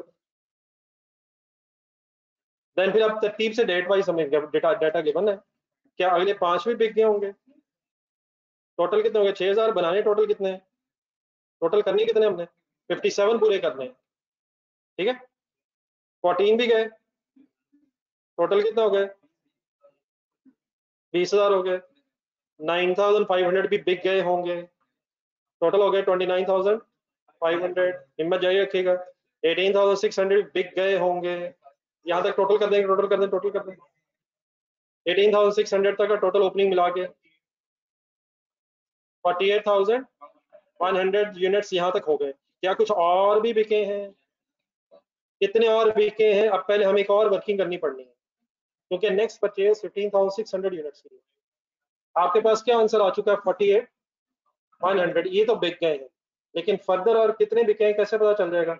-57,000 कर लें, तो बानी रहने दें, -57,000। What is 57,000? Total unit sold. तो 18,900 तक तो सारे यूनिट्स बिक गए होंगे, फर्दर और कितने बिके हैं? 8,900 और बिके हैं, कैसे पता चला? 57,000 को हमने माइनस किया 48,100 से। तो देयरफॉर अब जरा गौर से देखें, क्या 15,600 में से 8,900 और सेल हो गए होंगे? तो ये भी सेल हो गए, लेकिन क्या 15,600 में से कुछ बच भी गए होंगे? अब ये कैसे पता चलेगा कितने बच गए हैं? वैसे ही जैसे पता चलना चाहिए 15,600 में से माइनस करें 8,900, क्या ये 6,700 यूनिट्स और ये 10,100 यूनिट्स मिलजुल के क्लोजिंग स्टॉक के यूनिट्स बन रहे होंगे? तो इन दोनों का एक मिनट सम करें। 6,700 यूनिट्स कहां से बचे? सेकंड लास्ट परचेज में से। और लास्ट परचेज 10,100 यूनिट्स की एज इट इज क्यों होनी चाहिए? क्योंकि नंबर ऑफ यूनिट सोल्ड जो थे वो ऑलरेडी खत्म हो चुके हैं। तो दोनों का अगर सम करें तो आंसर बनता है सर, कितना बनता है? 16,800। बाद में लिखते हैं, कैसे लिखना आराम से लिख लेंगे, वो इशू नहीं है। यहाँ तक बात समझ आ गई जी ऑनलाइन स्टूडेंट्स? जी ऑनलाइन स्टूडेंट्स काइंडली। तो what is the first way? Unit sold को ज़हन में रखें और फर्स्ट इन जो हुए थे उनको आउट करते चले जाएं जब तक यूनिट सोल्ड पूरे ना हो जाए। लेकिन अनदर वे डिस्कस ये हुआ था, एक रिवर्स वर्किंग पॉसिबल। अच्छा वैसे सही जो इसका कॉन्सेप्ट है ना वो यही है जो मैंने अभी पहले बताया, फर्स्ट इन फर्स्ट आउट। लेकिन वो जो दूसरा है ठीक है वो भी, लेकिन वो एक आप कह रहे हैं टाइम सेविंग के लिए, टाइम सेविंग के लिए है जो दूसरा तरीका है, ठीक है वो भी पता होना चाहिए, उसको अप्लाई भी करें। लेकिन conceptually speaking first in first out means जब पहले चीजें खरीदी गई थी वो पहले सेल हो गई हैं और देयरफॉर जो नहीं सेल हुई वो स्टॉक में पड़ी। तो अल्टरनेटिवली डेफिनेटली हम कर सकते हैं। उसका तरीका क्या होता है? सोल्ड यूनिट्स नहीं, अब स्टॉक के यूनिट्स देना। कितने स्टॉक के यूनिट्स? अब 16,800 को जेब में रख के हम एक रिवर्स वर्किंग कर सकते हैं। क्यों? क्योंकि फर्स्ट यूनिट्स तो सेल हो गए होंगे अकॉर्डिंग टू 5 को, तो क्या 10,001 units 10,100 units as it is होंगे? कैलकुलेटर उठाएं। अब 16,800 टोटल थे, लास्ट परचेज थी 10,100 यूनिट्स की, और कितने अनसोल्ड हैं? अब ये 6,700 कैसे निकल रहा है? निकल कैसे रहा है? 16,800 minus last purchase, last purchase है 10,100 यूनिट्स की, इसका मतलब उसके अलावा भी स्टॉक में यूनिट्स हैं। तो अगर वो यूनिट्स हैं तो वो कहाँ से होंगे अब ये डिसाइड करना। 6,700 आ गए सबका, तो फिर ये कहाँ से यूनिट्स बचे होंगे? सेकंड लास्ट परचेज में से बचे होंगे, ठीक है। तो सेकंड लास्ट परचेज थी 15,600 की, उसमें से फिर 6,700 units should be in stock. तो दोनों तरीकों से क्लियर है। बाकी एक मिनट में तो लिख दूं, कोई कंफ्यूजन बाकी नहीं रहनी चाहिए जी ऑनलाइन स्टूडेंट्स प्लीज।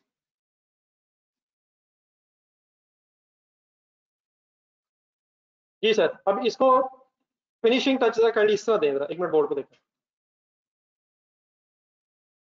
ये जो बड़ा लास्ट परचेज है 10,100 यूनिट्स की, इसकी तो total cost as it is हमें पता चल जाएगी 6,969, क्योंकि ये सारे यूनिट स्टॉक में है, इसलिए ये सारी कॉस्ट तो 10,100 यूनिट्स की कॉस्ट में शामिल हो जाएगी। Done sir. लेकिन 6 क्या था? नहीं सॉरी 6,969 सॉरी 6,969 000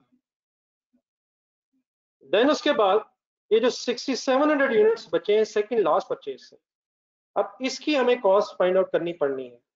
ये जो इसके सामने लिखी हुई कॉस्ट 15,600 यूनिट्स के सामने 11.31 मिलियन, ये कितने यूनिट्स की कॉस्ट है? लेकिन हमें इसमें से अपने 6700 यूनिट्स की कॉस्ट है। तो इजीएस्ट वे क्या हो सकता है, परचेजेस को डिवाइड कर दें नंबर ऑफ यूनिट्स परचेज से, और फिर जो फिगर आएगी उसका मल्टीप्लाई कर दें 6700 से। तो ये फिगर काइंडली लिख के सॉल्व करनी है। कैसे? एक मिनट 6700 यूनिट्स जो रिमेनिंग थे उनकी कॉस्ट कैसे निकालें? सेकंड लास्ट परचेज की अमाउंट बताएं जी, सेकंड लास्ट परचेज की अमाउंट बता दें। 11310 divided by 15,600 and multiplied by 6700। इसके दरम्यान में इसकी एक वर्किंग भी लिख लें और फाइनल आंसर दिखा दें।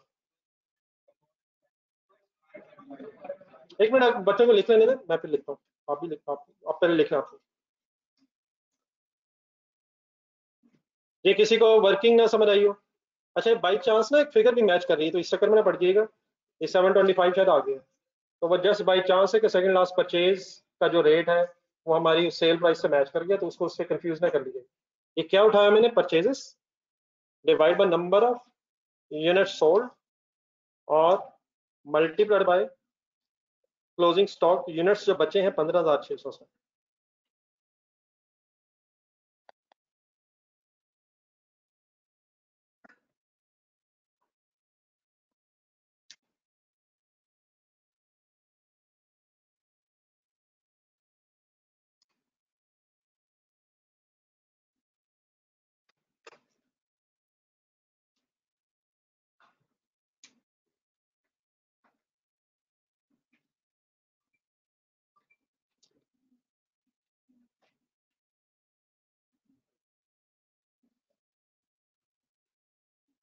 फोर 857,500 और फिर फाइनली इसका टोटल कर लीजिएगा 11,826,500 सही है सर। देख लेगा भाई क्या हो गया। ये वाला राइट सर मुझको दे दें झंझोड़ने वाला, बाकी आपस में इसमें लड़ाई ना कर लीजिएगा। 11,826,500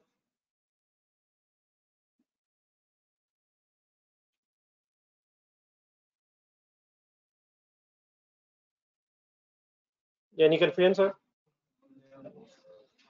15,600 कहां से आया? सेकेंड लास्ट परचेज की अमाउंट थी 11,310,000 और कितनी यूनिट्स परचेज हुए थे 5,500। तो इसको 5,500 से डिवाइड करके क्या आया? Per unit purchase price of the second last purchase, और उसमें से स्टॉक के यूनिट 6700 बचे थे, मल्टीप्लाई करके 6700 यूनिट्स की हमारे पास प्राइस आ गई। ठीक है बेटा, ऑनलाइन स्टूडेंट सारे ओके हैं?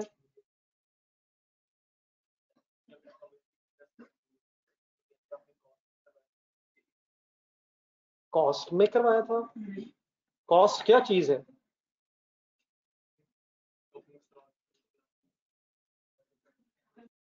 ये बात हम कॉस्ट में कल परसों इंशाल्लाह करेंगे, याद से मुझे याद करो।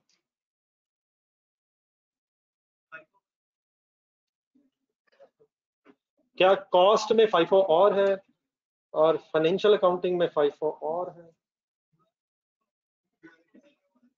और सर जी ना करें, बच्चों को इस वक्त तंग ना करो, मैं इंशाल्लाह दिल को तंग करूंगा परसों, मुझे सुबह याद होना।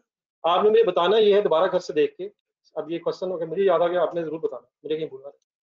मुझे परसों में ये देख के बताना है कि इस सवाल में और किस सवाल में आपको डिफरेंस महसूस हो रहा है, क्योंकि ये जो सवाल है इस तरह का कोई सवाल अभी तक कॉस्ट में आए ही नहीं।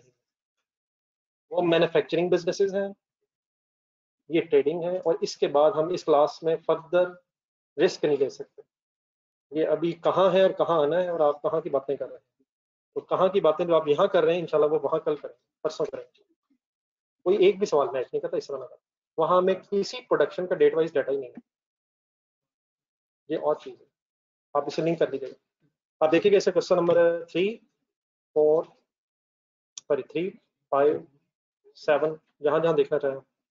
जहां जहां FIFO था वहां देखिए। अगर इसे समझ आ रही होगी तो इसे नहीं आ रही होगी, तो क्योंकि उसको समझा ही नहीं रहा मैं, अल्लाह का शुक्र उसको समझ नहीं आ रही। जी सर, जी सर, आ जाए वापस, आ जाए वापस, आ जाए वापस।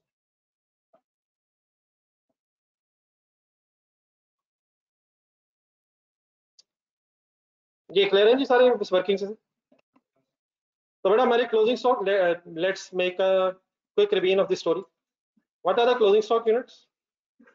16,800 यूनिट्स, 16,800 यूनिट्स।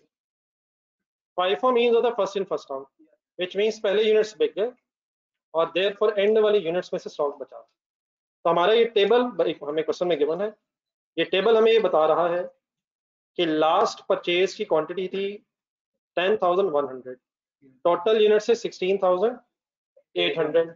इट मीन 16,800 में कुछ और यूनिट्स भी हैं इस परचेज के अलावा। तो डिफरेंस प्लीज सॉल्व किया करें। बहुत से लोग वर्किंग करते नहीं और सिर्फ उनका फोकस ये होता है कि अब मैं टाइप करके लिख दूं, रिपीट कर दें। ये मैं फिर रिपीट कर दूंगा, अगर आपने सॉल्व ना किया तो आपको फिर समझ नहीं आनी, लेकिन अगर आप सॉल्व कर लेंगे तो ये समझ आने लगा है। 16,800 लिखेंगे तो माइनस करके 10,100 जब आप करेंगे तो 6,700 का एक मासूम सा आंसर हमारे सामने आ गया।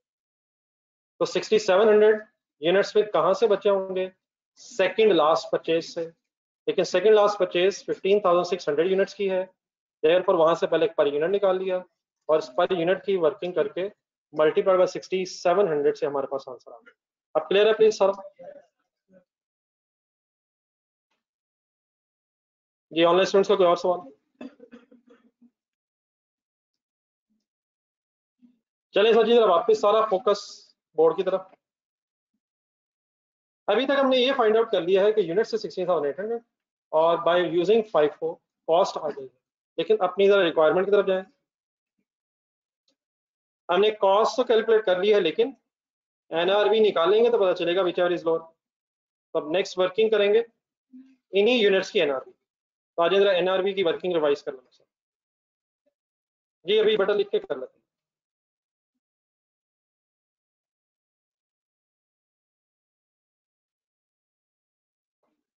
नेट रियलाइजेबल वैल्यू,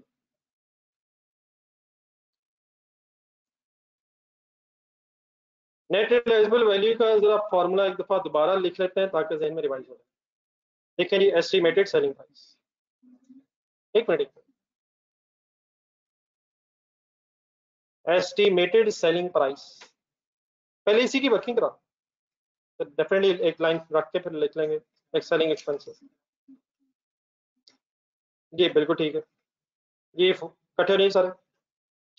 सबसे पहला द मोस्ट इंपॉर्टेंट स्टेप, जिन यूनिट्स की कॉस्ट आई है उन्हीं यूनिट्स की एनआरवी है। तो किन यूनिट्स के एंगल से वर्किंग हो रही है? 16,008। अब इसका मल्टीप्लाई किससे करना है? सेलिंग प्राइस पर यूनिट्स। तो स्टार्टिंग पॉइंट ठीक है। जो क्लोजिंग स्टॉक के यूनिट्स हैं, देखना हम ये चाह रहे हैं कि इन यूनिट्स को बेच के फ्यूचर में कितने नेट पैसे मिलेंगे। उसकी कैलकुलेशन मैंने स्टार्ट कर ली है bye calculating bye starting the working of estimated selling price. तो स्टार्टिंग पॉइंट हमेशा इसमें क्या होगा? क्लोजिंग स्टॉक के यूनिट्स बेच दिए हैं या बेचने हैं फ्यूचर में। This working objective is to check whether we are expecting gain और लॉस। तो वापस गेम उधर ही घूम के वापस आ, और सर ये मल्टीप्लाई से करना है सेलिंग प्राइस पर यूनिट से। लेकिन इसमें एक चीज बिल्कुल क्लियर रखिएगा, क्या इन यूनिट्स को फ्यूचर में बेचना है? तो ideally ideally future selling price पता होनी चाहिए। क्या ये हो सकता है इस साल की सेल प्राइस डिफरेंट हो और नेक्स्ट ईयर हमारा किसी डिफरेंट प्राइस पे बेचने का प्लान हो? It is quite possible. तो अगर आपके पास करंट ईयर की प्राइस भी हो और फ्यूचर की भी प्राइस हो, तो प्रेफर किसको होना चाहिए? फ्यूचर की। क्यों? क्योंकि इन्हें बेचना ही हमने फ्यूचर में। तो क्या इन दोनों में डिफरेंस हो सकता है? इन दोनों में करंट सेलिंग प्राइस और करंट मींस जो इस साल बेच रहे थे और फ्यूचर मींस जो अगले साल जिस पे बेचना है, इनमें डिफरेंस हो सकता है। एनआरवी की वर्किंग क्योंकि फ्यूचर से रिलेटेड है, तो प्रेफरेबली हमें फ्यूचर की सेल प्राइस चाहिए। आए सवाल में ढूंढें।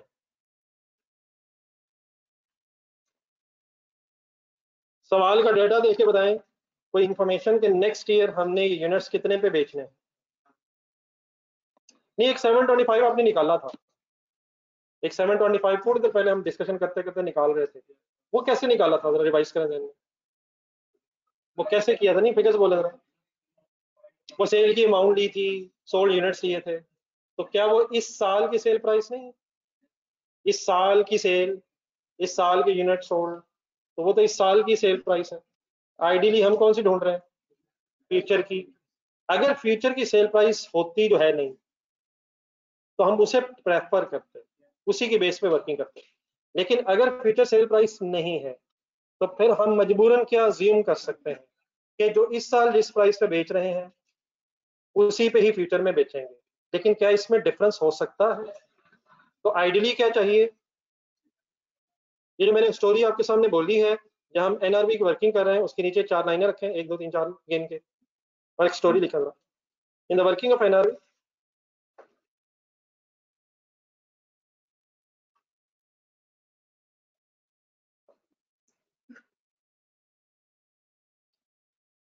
Future sale price is required, future sale price should be used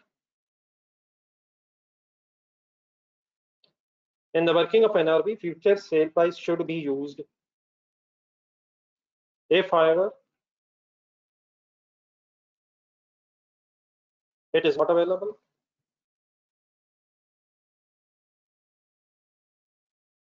if, however, it is not available, then use current sale price.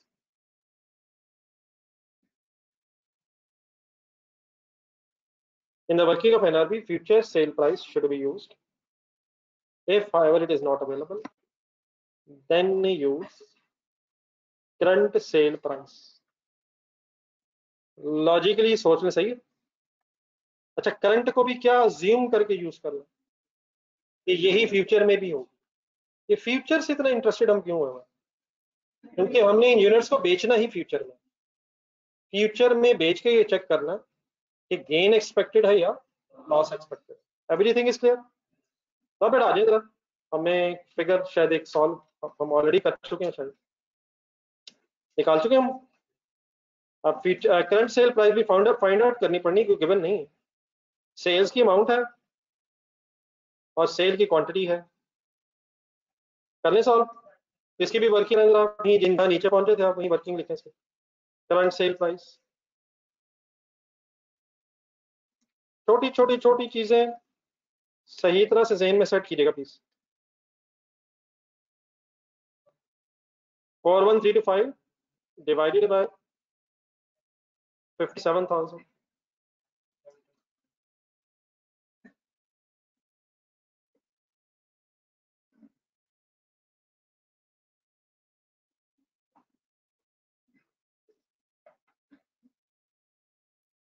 ये 725 पर यूनिट। ये बेटा सही साहब, अगर यहाँ तक बेटा मसला हल हो गया तो इंशाल्लाह अगर वो हो गया तो वो भी हो जाएगा।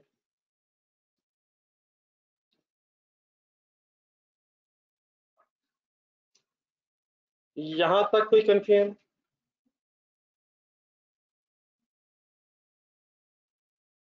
देन सर ये यूज करें इस फिगर को, 16,800 multiplied by 725 is equal to 12,180,000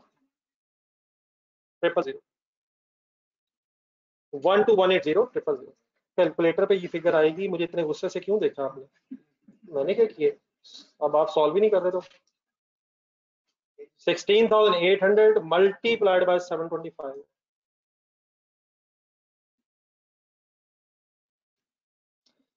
12180,000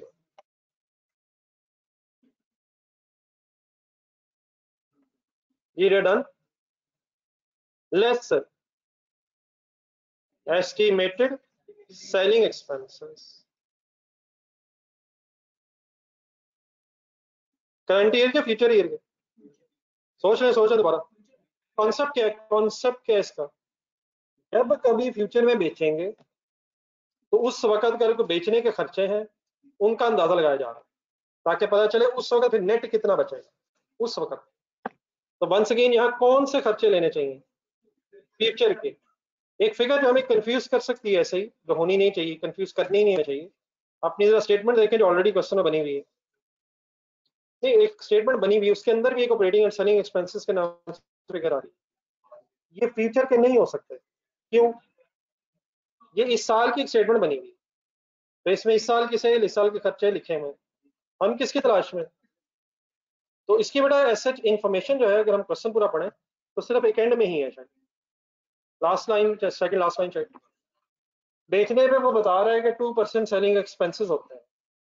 तो क्या इसको उठाया जा सकता है और कैसे यूज किया जा सकता है, ये इधर आप हेल्प करेंगे मेरी। अब एस्टिमेटेड सेलिंग एक्सपेंसेस अगर मैंने फाइंड आउट करने आए इधर वर्किंग की तरफ, तो इस 2% को मल्टीप्लाई किससे करूं? ये किससे करूं? मेरा तो ख्याल उससे करता हूँ, वो जो 41325 दिया हुआ। हम इस वक्त क्या कर रहे हैं, फ्यूचर में हमारी उस सेल की वजह से कितने एक्सपेंसेस होंगे, किस सेल की वजह से, जो फ्यूचर में होने हैं। तो which figure should be multiplied with 2%। Clear है सारा? वर्किंग लिखे इसकी। अगर आप इस साल वाले से करेंगे तो वो इस साल के खर्चे आ सकते हैं, और इस साल के खर्चे ऑलरेडी शायद अदर ऑपरेटिंग एक्सपेंसेस में मिला के आ रहे हैं। But we are interested with expenses that will be incurred when these 16,800 units will be sold in the market to 43,600, और फाइनली नेट ऑफ करके 11,936,4। ये बेटा क्लियर है सारे, इंक्लूडिंग ऑल इंस्ट्रूमेंट्स? ये स्पॉन्सर साहब समझ आ गई बेटा? अगर आप 41,325 से मल्टीप्लाई करेंगे तो वो ठीक है, लेकिन वो करंट ईयर के सेलिंग एक्सपेंसेस आएंगे, which is nothing to do with this working.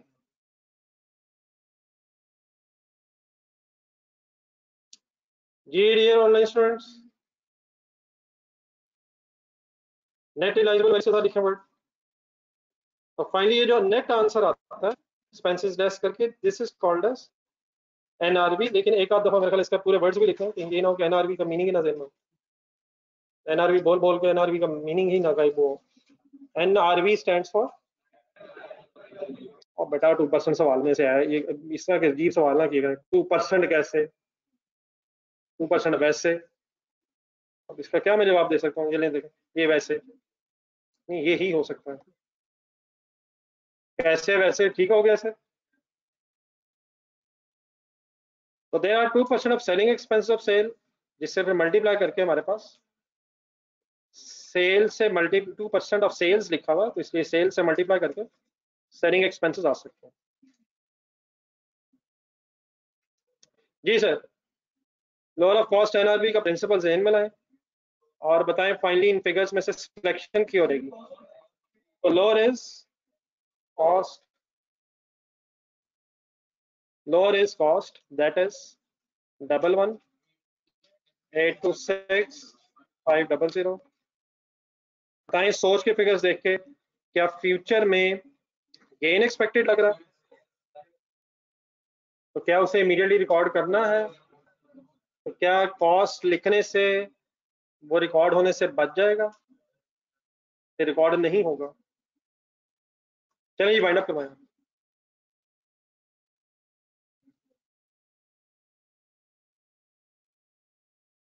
आप इस फिगर को इस्तेमाल करें और कंप्लीट करने की कोशिश करें जो स्टेटमेंट हम बना रहे थे। क्लोजिंग स्टॉक की वर्किंग फॉर कर रहे थे लोअर ऑफ कॉस्ट एनआरबी के बेस पे, वाइंड अप करने की कोशिश करें।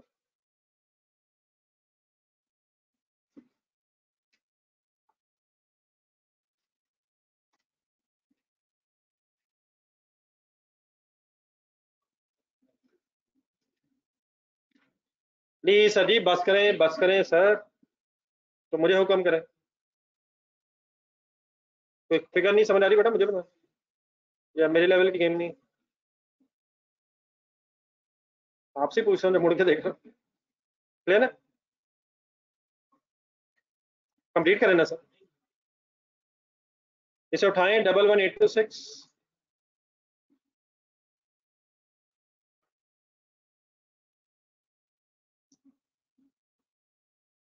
यस मैंने आपसे ये मैंने कहा कि अगर आप 2% सर जी जो सेल करनी है उसी का 2% एक्सपेंसेस होंगे ना यार, इसको इसी वक्त क्लियर करें सर। अगर expenses selling expenses 2% of sale है तो इसी सेल का 2% होंगे ना। अगर आप करंट ईयर की सेल से ये 2% मल्टीप्लाई करेंगे, ये तो करंट ईयर के एक्सपेंसेस आएंगे, और हमने फ्यूचर के एक्सपेंसेस मल्टीप्लाई करना है, तो सॉरी हमने फ्यूचर के एक्सपेंसेस फाइंड आउट करना है। हमने ये देखना है कि जब 16,800 यूनिट्स बिकेंगे तो उन 16,800 यूनिट्स को बेच के कितने एक्सपेंसेस होंगे, तो उसके लिए हमें एक परसेंटेज दी हुई है 2% ऑफ सेल्स, तो ये 2% ऑफ सेल्स से मल्टीप्लाई करके आंसर आएगा।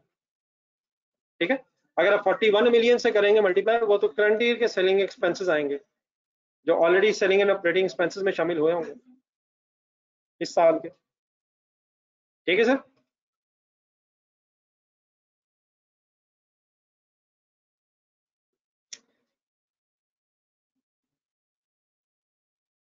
ये सर क्लोजिंग स्टॉक आ गया, फाइनली बोल दीजिएगा फिगर जरा यार। 11,826,500। बस करें बस करें, सब क्लियर है कि लोअर फिगर ले रहा हूँ? अब वैसे नहीं ले रहा, वो बात समझाने के लिए थी कि काट के लिखना है, वो जस्ट इसलिए था कि ताकि आइडिया हो जाए। तो इस एनआरवी के वर्किंग से पता क्या चला कि we are expecting gain in future which should not be recognised immediately. ये डेरा आंसर बता दूंगा कॉस्ट ऑफ सेल का। ये हमारे साहब जब नहीं दिएगा तो बेटा कर लेंगे इंशाल्लाह, जब गिवन है तो उस पैसे ही करें।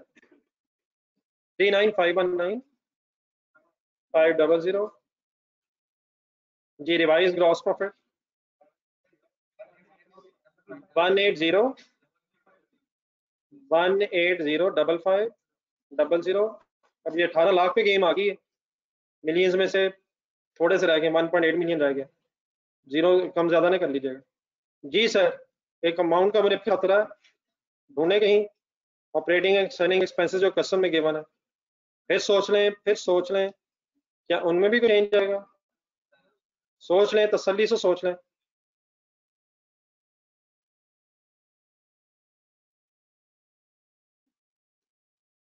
मेरा तो ख्याल है, एक मिनट बोर्ड पे देखें, मेरा ख्याल सुने। एक फिगर है 1525900 जो करंट ईयर के ऑपरेटिंग एक्सपेंसेस दिए हुए। मेरा तो ख्याल है जरा अपनी वर्किंग देखें जो अभी एनआरओ वाली की है, उसमें जो 243,000 आया, मेरा तो ख्याल है इसमें प्लस करना है। नहीं रीजन अगर मुझे ये ख्याल आ गया तो फिर मैं क्या जवाब दूंगा, मुझे बताएं मैं क्या जवाब दूँ उसका। मैं मुस्कुरा तो नहीं सकता जिस तरह आप मुस्कुराए, आपकी मुस्कुराहट की वजह। वो क्या है 243, ये क्या है? It is simply a working sorry, that is simply a working कि जब कभी फ्यूचर में ये यूनिट्स बिकेंगे तो 12.18 मिलियन सेल होगी, और उस वक्त ये एक्सपेक्टेड है कि 243,000 के खर्चे होंगे। हम कर क्या रहे, करंट ईयर की इनकम स्टेटमेंट बना रहे। इस वर्किंग को करते हुए, स्टेटमेंट को बनाते हुए, हमने सिर्फ ये चेक किया है कि फ्यूचर में कोई गेन या लॉस एक्सपेक्टेड तो नहीं है। वर्किंग से ये पता चला कि गेन एक्सपेक्टेड है, therefore it should not at all be considered. और इस साल की इनकम स्टेटमेंट में सिर्फ इसी साल से रिलेटेड एक्सपेंसेस आने चाहिए। कोई कंफ्यूजन फाइनली वाइंड अप करें। 15900। Finally profit is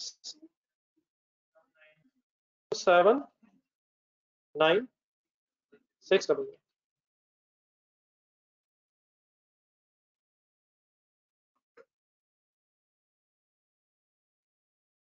ji finally even then अगर कोई कंफ्यूजन रह गई है कंप्लीट कर लें, कोई क्वेश्चन आप प्लीज वो चेक कीजिएगा इस डेटा में, डाटा में क्या डिफरेंस है। ठीक है, तो मेरी याद करवाना वेडनेसडे।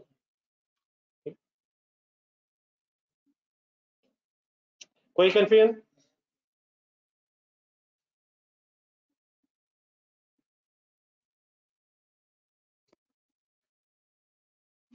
अब्दुलरहमान एक पेज अवेलेबल है ना? अच्छा सर जी, इस वक्त हम जिस सिचुएशन में है, let's discuss where we are standing after 2 weeks. देखिए सबसे इंपॉर्टेंट चीज तो ये कि हमें पेशेंस चाहिए, ये हमारी मजबूरी है कि हमारी कुछ ना कुछ बेस होगी तो हम वो शुरू कर सकेंगे जिसके लिए हम इकट्ठे हुए हैं। तो अभी हम वहां तो नहीं पहुंचे, लेकिन मैं कर ये रहा हूँ पिछले कुछ दिनों में कि हमें जो रेलिवेंट चीज़ों की ज़रूरत पड़नी है आगे, जैसे जैसे अल्हम्दुलिल्लाह मैं रोज़ पढ़ा रहा हूँ तो मुझे वो जहन में होता है, तो ये तो जो जो मैं मुझे इस वक्त जहन में आ रहा है कि हमें रेलिवेंटली पता होना चाहिए, मेरा फोकस सिर्फ पहले उस पर है। तो हो सकता है कि आपको ये जो मैंने बुक दी है इंट्रो वाली, तो ये हमें सारी करने की ज़रूरत ना पड़े। पहले मेरा ख्याल था कि शायद ये सब कुछ, लेकिन अब मैं इस वक्त कर ही रहा हूँ कि keeping in mind the F1 syllabus, हमें जिन जिन चीज़ों की ज़रूरत ज़्यादा है पहले वो हो जाए, बाकी फिर देखेंगे साथ साथ अगर ज़रूरत पड़ी तो करते रहेंगे। इस वक्त हम जहाँ खड़े हैं, अनफॉर्चुनेटली फिर कहना पड़ेगा कि हम कहीं नहीं खड़े, लेकिन मैं वेडनेसडे से एक अब छुट्टी अब अल्हम्दुलिल्लाह आपको आ रही है, तो उसके लिए एक असाइनमेंट मैं अभी दूंगा, तो 3 क्वेश्चन इंशाल्लाह वो कल करेंगे। तो वेडनेसडे से अब मैं जो टॉपिक स्टार्ट करूंगा वो तो आप समझ लें कि हर अकाउंटिंग की बेस है, FA1 हो, इंट्रो हो, या थी कह लें FA2 हो, तो वो एक डेप्रिसिएशन से रिलेटेड टॉपिक है जिसमें बहुत ज़्यादा टाइम लगना है, लेकिन वो एक ऐसा टॉपिक है कि जिसको करने के बाद होपफुली अगर हमने हिम्मत की तो हमारा विजन भी इम्प्रूव हो जाएगा, और उसकी बेसिस पे मेरा ख्याल है कि शायद हम थोड़ा सा जल्दी, शायद कंपैरेटिवली जो मेरा पहला ख्याल था, कि हम अपने मेन सिलेबस की तरफ शायद जा सकेंगे। ठीक है, तो आपसे रिक्वेस्ट ये है कि ये जो हमने जर्नल लेजर ट्रायल वगैरह बनाना सीखा है, आप इसकी प्रैक्टिस रखिएगा। ये लेजर बनाने, पोस्टिंग कैसे होती है, basic double entries, journal entries कैसे होती हैं, जब भी मैं इसकी कोई एक्स्ट्रा असाइनमेंट दूं तो आपने इसको सीरियस लेना है। ये नहीं कि ये मुझे आता है, ये तो मुझे आता है, ये क्या हुआ बात मैं फिर करूँ, आपने इस चक्कर में नहीं पड़ना, सब मुसलसल करते रहना। क्योंकि मिनिमम स्टेप ये है कि कभी भी अगर आपके सामने वर्ड बोल दिया मैंने क्रेडिट सेल क्या होती है, तो आपके जहन में उसकी जनरल एंट्री अगर ना आ सकी और जल्दी ना आ सकी तो बात फिर सही बनेगी नहीं। क्रेडिट परचेज क्या है, पेमेंट टू क्रेडिटर्स क्या होती है, एंट्री क्या होती है, परचेज रिटर्न्स क्या है, सेल रिटर्न्स क्या है। बल्कि बेस्ट वो रहेगा एक पेज आपके सामने शेयर किया हुआ, ढूंढे है या घूम के जरा चेक तो करें, मेरा ख्याल था तो सही है कि नहीं?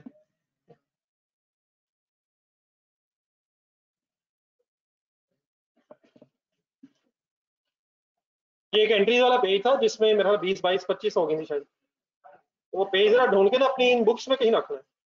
तो कल कोशिश ये करें कि दोबारा वो पेज जरा 5, 10, 25 मिनट 20 मिनट रिवाइज कर लें अच्छी तरह, और देन फिर मैं 3 क्वेश्चन और शेयर करूँ आपसे। तो कल का टाइम निकालें, हम छुट्टियां अब अफोर्ड नहीं कर सकते। ठीक है, ईद मिलादुन नबी है, आप दुरूद पाक वगैरह पढ़ें, जो करना है इबादत करें, और बाकी जो आपको पता है नहीं काम होने चाहिए वो नहीं होने चाहिए। तो अब आपकी जिंदगी का मिशन ही सिर्फ एक रह गया है, पढ़ना है और रब की इबादत करनी है। रब को साथ भी ला लेना है, या अल्लाह मैं कोशिश कर रहा हूँ, बाकी तो मेरी मदद कर। ये हमारा इस वक्त मिशन ये है, अपनी एफर्ट करें और रब को अपने साथ मुसलसल दुआओं में अपनी याद रखें। ठीक है, तो कोई फजूलियात ना तो अल्लाह का शुक्र आप पहले करते थे और ना ही कल का कोई प्लान है। ठीक है, तो प्लीज 3 क्वेश्चंस लेके जाइएगा। अब्दुलरहमान साहब क्वेश्चंस रेडी हैं, नीचे जा चुके हैं पेज, तो काइंडली एक असाइनमेंट वाला पेज है। यकीनन आज हम 20 मिनट अर्ली जा रहे हैं, आप देख रहे होंगे कि हम 20 मिनट अर्ली फारिग फारिग हो रहे हैं, तो कोई मसला नहीं है। इंशाल्लाह मुझे लग रहा है कि वेडनेसडे से एक दिन के बाद जब हम आएंगे, बल्कि इस तरह करते हैं, मेरा ख्याल बात खत्म ही कर लेता हूँ, ऐसे बाद में भी आपके जहन में कोई एम्बिग्यूटी ना रहे। ये जो कल छुट्टी आ रही है इसे लास्ट छुट्टी कंसिडर कर लें इस सेशन की। अल्लाह हाफिज। मेरा मैसेज लाउडली क्लियर है, लाउडली क्लियर है मेरा मैसेज है। दिस इज द लास्ट छुट्टी ऑफ दिस सेशन इंशाअल्लाह ताला। सर संडे के अलावा तो छुट्टी और कोई नहीं थी। एक मिनट ठंडे से मेरे भाई ने एक सवाल किया है, हमारे सेशन में संडे के अलावा तो अब छुट्टी कोई नहीं थी, तो मेरी इस बात का मतलब क्या हुआ कि दिस इज द लास्ट छुट्टी of this session. Allah Hafiz.